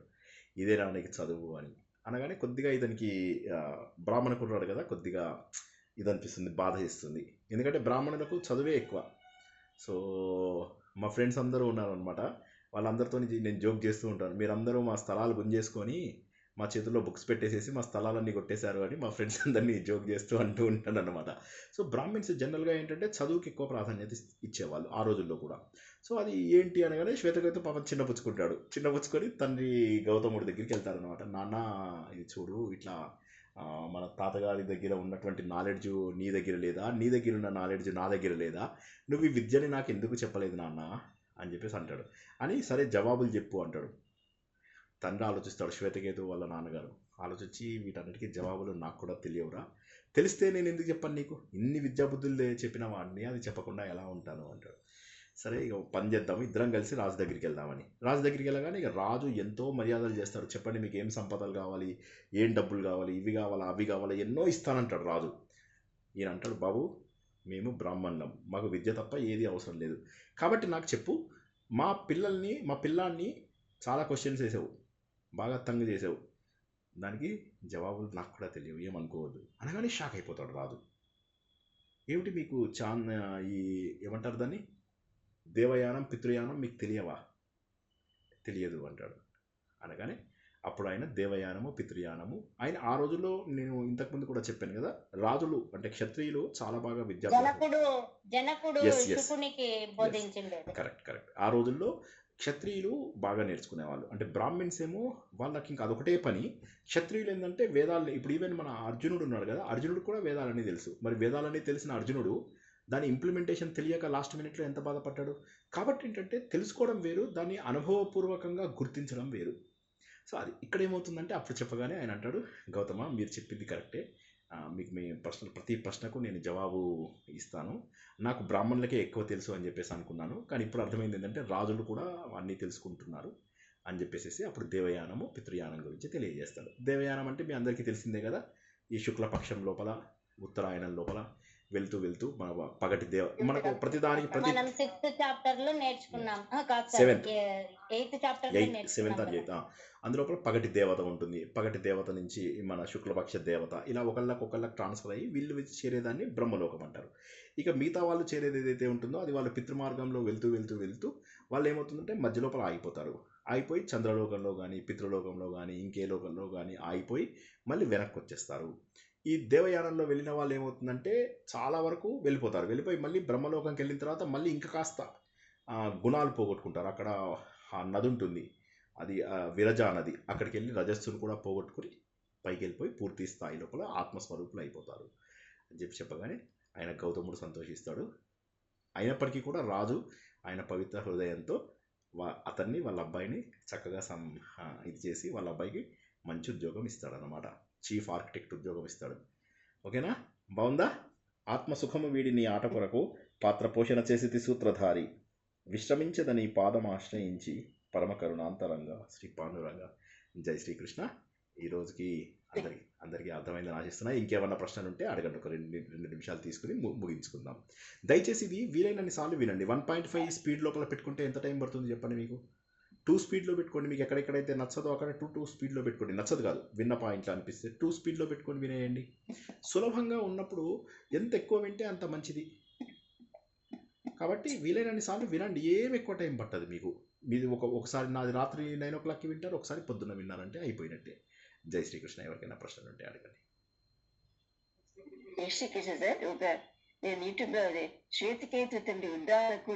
అది వేరు, ఆ కథ వేరు, ఆ ఉద్దాలకుడు కథ అది వేరు. ఇవన్నీ ఏంటంటే ఈ కథల ద్వారా మనకి ఏంటంటే కొద్దిగా ఆ తత్వం తెలియజేయడానికి వాళ్ళ పేర్లు ఉంటాయి. మీరు చెప్పింది కరెక్ట్. ఉద్దాలకుడు శ్వేతకేతువులు ఏదైతే ఉందో అందులోపల మనం ఏం తెలుసుకుంటాము, అతను తపస్సు చేసుకుని వస్తాడు, మళ్ళీ ఇంకోసారి తపస్సు చేసుకున్నా అవన్నీ వెళ్ళి చివరిగా అతడు ఆత్మజ్ఞానాన్ని పొందుతాడు. అది కూడా ఉంది, అది తర్వాత తెలుసుకుంటాం మనం ఆ కథ గురించి. ఇవాళ దాంట్లో ఇంక ఏ డౌట్ ఉన్నా అడగండి.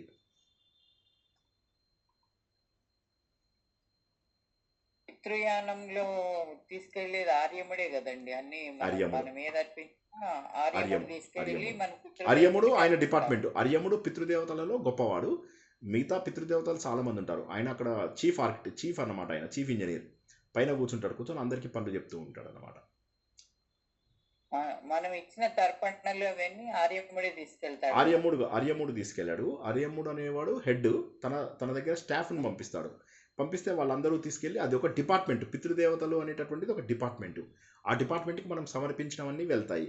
వాళ్ళు ఏం చేస్తారంటే ఎవరి కోసమైతే ఇవి వెళ్ళాలో వాళ్ళది అడ్రస్ చూస్తారు, నేమ్ అండ్ అడ్రస్ చూస్తారు, టు అడ్రస్ ఫ్రమ్ అడ్రస్ చూస్తారు, వాళ్ళకి ట్రాన్స్ఫర్ చేస్తారు. జై శ్రీకృష్ణ. ట్రాన్స్ఫర్ చేసేది ఆర్యముడు అన్నమాట. ఆర్యముడు యొక్క డిపార్ట్మెంట్. అంటే వీళ్ళందరిలో పితృదేవతల డిపార్ట్మెంట్లో అందరికంటే గొప్పవాడి పేరు ఆర్యముడు. ఆయన విష్ణుమూర్తి స్వరూపం. కరెక్ట్. జై శ్రీకృష్ణ. హరి ఓం. చెప్పండి. రాముడు సీతమాతలే ఇప్పుడు విష్ణువు లక్ష్మి గాని శివ పార్వతులు గాని అందరూ శక్తి రూపాలు అంతా ఒకటే. అవి కూడా అక్కడ కూడా అంతే కదా. ఆ తత్వమే కదా. ప్రపంచంలో ఒకటే ఉంది సత్యము. ఆ సత్యాన్ని తెలుసుకోవడానికే వివిధ కథలు. శివశక్తి ఐక రూపము అని చెప్పేసి మనము మనం ఏం తెలుసుకున్నాం లలిత సహస్రనామంలో శివశక్తియే ఏకరూపము, శివశక్త్యైక రూపముగా తెలుసుకున్నాం. అదే స్వామి శక్తే అమ్మవారు అంతే. అంతే. హరి హరిబాబు బాగుందా? ఇండియాలో అయితే చెప్పండి. ఇండియాలో అయితే ఈ కర్మకాండలు ఇలాంటివన్నీ మనకు ఉన్నాయి. మిగతా ఏ కంట్రీస్ లోనూ ఇలాంటి సిస్టమ్స్, ఇలా దేవుడు కానీ కర్మకాండలు ఏమి లేవు. అంటే అక్కడ ప్రజలకి ఇలాంటి పద్ధతులు తక్కువనా లేకపోతే అసలు ఏ పనైనా ఎందులో సమాప్తం అవుతుందమ్మా? మీరు చేసే ఏ పని అయినా ఎందులో సమాప్తం అవుతుంది? జ్ఞానం లోపల పరిసమాప్యతే. అంటే ఏ పని చేసినా, ఇప్పుడు మీరు వివిధ దేశాలలో వెళ్ళినట్లయితే అక్కడ సోషల్ వర్క్ అది ఎక్కువ చేస్తారు. అప్పుడు కూడా వాళ్ళకి ఇదే ఉన్నత స్థాయి, మనకేదైతే కలుగుతుందో అదే స్థాయి వాళ్ళకి కలుగుతుంది. ఎవరు ఎలా నమ్మినా దేవుణ్ణి ఏ రూపంలో చేసినా వెళ్ళేది ఒక దగ్గరికే. మనిషి సేవ చేసే ప్రతి ఒక్కడు అద్వేష్ట సర్వభూతాన మైత్ర కర్ణ ఏవచ. సో కాబట్టి ఎవరైతే అలాంటి వాళ్ళు ఉంటారో వాళ్ళ శరీరం దహనం కాకపోయినా ఏం కాదు. మనకు హిందూ ధర్మంలో కొన్ని ఉన్నాయి ప్రకృతి శక్తులతో ఇలా వాళ్ళు కూడా ప్రకృతి శక్తులను అద్భుతంగా చూసుకుంటారు. వాళ్ళు ఏం చేస్తారు, చక్కగా చెట్లను పెంచుతారు, పశుపక్షాదులను ప్రేమగా చూసుకుంటారు. కోర్స్ చంపే దగ్గర చంపి వైలెంట్గా తింటారు. ఇప్పుడు ఫారిన్లో చాలామంది నాన్ వెజిటేరియన్స్ వెజిటేరియన్స్గా మారిపోతున్నారు. కాబట్టి వాళ్ళు చేసేటటువంటిది, వాళ్ళు దేశ సేవ ఎంత చేస్తారో వాళ్ళందరూ కూడా ఎవరు గొప్ప కోసం సేవలు చేయరు. ఇక్కడ మన పీఠాధిపతులు వాళ్ళు చేసే దానికంటే ఆ ఫారిన్లో చేసేటటువంటి వాళ్ళు ఎవరైతే డబ్బు అవి దానం చేసి ఇవన్నీ చేస్తారో వాళ్ళు మనకంటే ఎంతో గొప్పవాళ్ళు. ఇప్పుడు మేము ఒమహా నెబ్రాస్కాలో కొన్నాళ్ళు ఉన్నాము. ఆ ఊర్లో ఆయన వారెన్ బఫెట్ ఉండేవాడు అనమాట. అప్పట్లో ఆయన second richest person in the world. ఆయన ఇంటి ముందు నుంచి వెళ్తున్నాం, ఎంత సింపుల్గా ఉండేదో ఆయన ఇల్లు. మరి ప్రపంచంలో 2వ రిచెస్ట్ పర్సన్. సో ఏంటంటే ఇక్కడ గుర్తించాల్సింది ఏంటంటే గొప్పతనం ఎందులో వస్తుంది అంటే మన ఈ రూపంలో రాదు. తర్వాత మనం ఎన్ని పూజలు చేసాం, ఎన్ని కర్మకాండాలు చేసాం అనేది రాదు. కర్మకాండాలు కూడా మీరు సరిగ్గా చేయకపోతే ఏ పితృదేవత వచ్చి తీసుకోడు. వాడు అక్కడ ఏం చేస్తాడు, ఇంటికి వచ్చిన బ్రాహ్మడు అటు పూజ చేస్తాడు, ఇటు కబుర్లు చెప్తాడు. సో ఇవన్నీ వదిలేయండి, ఇవన్నీ మన కర్మకాండాల గురించి ఎక్కువ మాట్లాడొద్దు. కానీ కాబట్టి వీళ్ళందరూ కూడా ఉన్నత స్థాయికి వెళ్తారు. వీళ్ళందరూ కూడా వెళ్ళేది ఏంటంటే ఉన్నత స్థాయి. ఈ విషయాన్ని నేను ఇంతకుముందు ఒకసారి ఒక ఉదాహరణ ద్వారా మీ అందరికీ తెలియజేశాను, మరోసారి విన్నవించుకుంటాను. మనకు ఉన్నటువంటి మహానుభావులలో మల్లాది ఆయన పేరేంటి, సారీ ఆయన పేరేంటండి, కాదు వెంకటకృష్ణ ఆయనండి. మల్లాది ఆయన 2 ఏళ్ల కింద మన ఇదయ్యారు చూడండి, స్వర్గస్థులు అయ్యారు. ఆయన పేరేంటి, ఆయన మహానుభావుడు. ఆయన ఏ ప్రశ్నలు వచ్చినా అన్నీ ఆయనే జవాబు చెప్తుండేవాడు. ఆయనని పౌరాణిక సార్వభౌమ అనేవాళ్ళు ఆ రోజుల్లో. ఆయన అసలు అప్పుడు ఈ చెత్త ప్రవచనకర్తలు, ఈ పాపాత్ములు ఎవరు ఆ రోజుల్లో ఉండేవారు కాదు. ఆయన మహానుభావుడు. ఆయన విద్యాప్రకాశ ఆనందగిరి వీళ్ళందరూ మహానుభావులు. వీళ్ళందరూ కూడా ఏంటంటే నిజమైనటువంటి ఆత్మతత్వం. మలయాళ స్వామి గారు, తపోవన్ మహారాజు, దయానంద, తర్వాత శివానంద, తర్వాత చిన్మయ మిషన్ స్థాపకులు, వీళ్ళందరూ కూడా మహానుభావులు. అయితే వీళ్ళందరూ ఆత్మతత్వాన్ని తెలుసుకున్నటువంటి వ్యక్తులు. అయితే ఇప్పుడు మనం ఎవరి గురించి మాట్లాడుతున్నాము, ఎవరి గురించి చెప్పాను ఇవాళ? ఇప్పుడు ఈ నలుగురిలో ఫస్ట్ పేరేంటి, పౌరాణిక సార్వభౌమ. అయితే ఆయన ఒకసారి ఆయనకి ప్రశ్నలు వేశారు ఒక ఆయన. ఏమనంటే ఆయన ఏ పురాణంలో ఎవడి భార్య ఎవరు, ఎవడి కొడుకు ఎవడి వంశ చరిత్ర ఏంది, ఏ పురాణంలో ఏ కథ ఉన్న ఆ రోజుల్లో ఇంటర్నెట్ అది ఇంత అవైలబుల్ ఉండేది కాదు. ఆయన చెప్పిందే వేదం. ఆయన స్వాతి లోపల ధర్మ సందేహాలు ఇచ్చేవారు, దాంట్లో ఆయన జవాబులు ఇస్తూ ఉండేవారు. ఆ సమయంలో ఒక వ్యక్తి ఆయన ఒక ప్రశ్న వేశారు. ఇలా నేను దేశ సేవ అవి చేస్తూ ఉంటాడు అని కొన్ని తను చేస్తున్న సేవల గురించి చెప్పి ఇవన్నీ చేస్తున్నాను, ఇప్పుడే నాకు అర్థమైంది ఏంటంటే భగవంతుడిని గుర్తించాలి, భగవంతుడితో నేను ఉండాలి అన్న విషయం నాకు అర్థమైంది.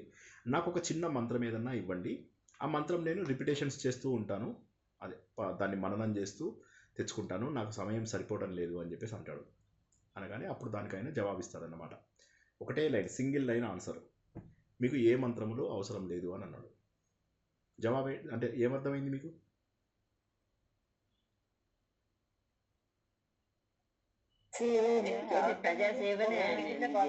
కాబట్టి దానికి ఆయనకి ఇంకొక మంత్రం అవసరం లేదు. నేను దీనికి మీకు ఒక కథ కూడా చెప్పాను. ఒక ఆయన ఎప్పుడు కూడా దేహ సేవ చేస్తూ ఆయన మనుషులను ఎప్పుడూ దేవుణ్ణి ఎప్పుడూ పెద్దగా మర్చిపోతూ ఉంటాడు. ఎప్పుడు కూడా ఆయన మనుషులని ప్రేమిస్తూ ఉంటాడు. ఆ సమయం లోపల ఏమవుతుందంటే ఆయన ఇంటికి ఒక వెలుతురు ఉన్నటువంటి ఒక దేవదూత వస్తాడు. వచ్చి నా దగ్గర ఒక పేపర్ చూపిస్తాడు. ఆ పేపర్ చూపిస్తే ఏంటి పేపర్ ఏంటి అంటాడు. అంటే రోజు దేవుళ్ళకు పూజ చేసి పిచ్చి భజనలు పిచ్చి పాటలు చేసే గ్యాంగ్ ఉంటారు కదా, ఆ గ్యాంగ్ లోపల బాగా దేవుణ్ణి పూజ చేసే గ్యాంగ్ ఎవరైతే ఉన్నారో దండాల బ్యాచ్, ఆ దండాల బ్యాచ్ వాళ్ళ లిస్ట్ ఇది అంటాడు. అంటే ఓ దేవుణ్ణి పూజించేవారా అంటే దేవుడి యొక్క భక్తులు అన్నమాట అని చెప్పేసి, ప్లీజ్ ఎవరు మాట్లాడకండి రిక్వెస్ట్, దేవుడిని పూజించే వాళ్ళన్నమాట అని చెప్పేసి అప్పుడు ఆయన అంటాడు, సరే అయితే నా పేరుందా అంటాడు. ఆయన చూసి 100 పేర్లలో నీది లేదు, టాప్ 100లో నీ పేరు లేదు అంటాడు. అంటే అవును, నువ్వు ఎప్పుడైనా దేవుడిని పూజించావా ఏమన్నానా, నీకు ఎలా ఉంటుంది ఇందు లోపల అంటాడు. అనగానే నిజమే, నేను మనుషులని చూస్తూ దేవుడిని పట్టించుకోవడం మానేశాను, కరెక్టే. ఈసారి నువ్వు మనుషులను ప్రేమించే లిస్ట్ ఏదన్నా పెడితే అందులో నా పేరు ఎక్కడో ఒక చోట పెట్టవా, మనుషులను ప్రేమించే లిస్ట్ నువ్వు తయారు చేస్తున్నావా అంటాడు. అంటే అలాంటిది ఏం చేయడం లేదు, నేను మనుషులను ప్రేమించే లిస్ట్ ఉంటుందా అసలు, నేను వెళ్ళిపోతాను ఆయన. నెక్స్ట్ డే నాడు మళ్ళీ ఆ దేవదూత వస్తాడు.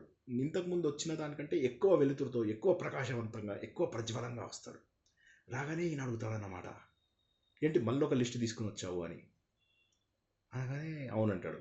ఏమిటి లిస్ట్లో ఏముంది అని అనగానే, ఈ లిస్ట్ లోపల దేవుడు కూడా కొంతమందిని ప్రేమిస్తాడు, దేవుడు కూడా కొంతమందిని పూజిస్తాడు, ఆ దేవుడు పూజించే వాళ్ళ లిస్టు అంటాడు. నేను అడుగుతాడనమాట, నా పేరుందా అంటాడు. అనగానే లిస్టు చూపిస్తాడు. ఆ లిస్టులో ఫస్ట్ పేరు ఇతద్దే ఉంటుంది. సో దేవుడికి మనము ప్రీతిపాత్రులము అవ్వాలి అంటే దేశసేవ తప్పనిసరి, మనుషులను ప్రేమించగలిగేటటువంటి స్థాయికి వెళ్ళడం తప్పనిసరి. జై శ్రీకృష్ణ. ఆవిడ చిన్న ప్రశ్నకు నా పెద్ద జవాబు. ఇంకా హరే సార్, ఇప్పుడు రాముడు, కృష్ణుడు, గోవిందుడు వీళ్ళు కూడా మనకు తెలియజేయడానికి అవతార పురుషుడు. దేవుడు అంటే ఏం కనపడదు, వినపడదు, గాలిలాగా అవి తెలుసుకోవడానికి ఇవన్నీ ఆధారాలు, పుస్తకాలు, గ్రంథాలు, స్వాములు అంతా అంటే మనలో ఉన్న చైతన్యమే, మనలో ఉన్నటువంటి విశ్వ చైతన్యం, మనకు కనిపిస్తున్న విశ్వ చైతన్యం అంతా దేవుడే. జై శ్రీకృష్ణ. అదే సత్యము, ధర్మము దేవుడు. రైట్. ఇంకేమన్నా లాస్ట్ ప్రశ్న ఉందా ఎవరికైనా? నచ్చిందా సెషన్? నచ్చిందా? అర్థమైందా? కష్టంగా ఉందా? చాలా బాగుంది సార్. వండర్ఫుల్. ఓకే, మరి అందరూ కూడా తత్వజ్ఞానాన్ని అర్థం చేసుకోవాలని, బుద్ధిని మరింత పదును పెట్టాలని, ఈ మార్గంలో మరింత ముందుకెళ్ళడానికి ఆ భగవంతుడు రాముడు ఏ విధంగానైతే సీతకు సహాయం చేశాడో ఆ విధంగా హనుమంతుడు మన లోపల మనని ప్రచోదయించాలని, మన లోపల శక్తిని, బుద్ధిని ఆయన ఉత్తేజపరచాలని, అప్పుడు సీతారాముడికి దగ్గరైనట్టుగా మన జీవాత్మ పరమాత్మ వైపు సాధన చేస్తూ ప్రయాణం మొదలెడుతుందని, ఆ శక్తి ఆ భగవంతుని మిమ్మల్ని ఆశిస్తూ ప్రార్థిస్తూ ఈరోజు ప్రవచనాలు ఇక్కడికి ముగించుకుందాం. జై శ్రీకృష్ణ. మరి రేపు తత్వ విచారణలో నా ఫేవరెట్ చాప్టర్ అయినటువంటి 12వ అధ్యాయం, ఈ 12వ అధ్యాయాన్ని నేను ఇంతకుముందు 7 వారాలు చెప్పడం జరిగింది. ఇప్పుడు అంత డీటెయిల్గా చెప్పను, ఒకటే వారంలో చెప్పడానికి ప్రయత్నం చేస్తాను. ఎవరికైనా ఎక్కువ డీటెయిల్ కావాలన్న వాళ్ళు మళ్ళీ ఆ 7-8 వారాలలో ఒకే అధ్యాయం చెప్పాను, ఒక 3-4 వారాలలో 15వ అధ్యాయం చెప్పాను. సో కాబట్టి ఆ సెషన్ను మళ్ళీ వినగలరు. రేపు మాత్రం నేను ఒక రోజులోనే వీలైతే క్లోజ్ చేయడానికి ట్రై చేద్దాం, లేదా 2 వారాలు. ఎందుకంటే అన్నిటికంటే ముఖ్యము ప్రతి ఒక్కరూ 12వ అధ్యాయం 15వ అధ్యాయం బట్టి కొట్టడం, అది నోటికి పట్టి అందులోపల ప్రతి శ్లోకం యొక్క అర్థము నోటికి పడితే ఇవాళ తెలుసుకున్న ప్రతి విషయము అందులో ఉంటుంది. 35 లక్షణాలు, భక్తుడి యొక్క 35 లక్షణాలు మనం తెలుసుకుంటాం. జై శ్రీకృష్ణ. రేపు మళ్ళీ 9 గంటలకు పునర్దర్శనం. అందరికీ శుభరాత్రి. జై శ్రీకృష్ణ. జై శ్రీకృష్ణ. జై శ్రీకృష్ణ.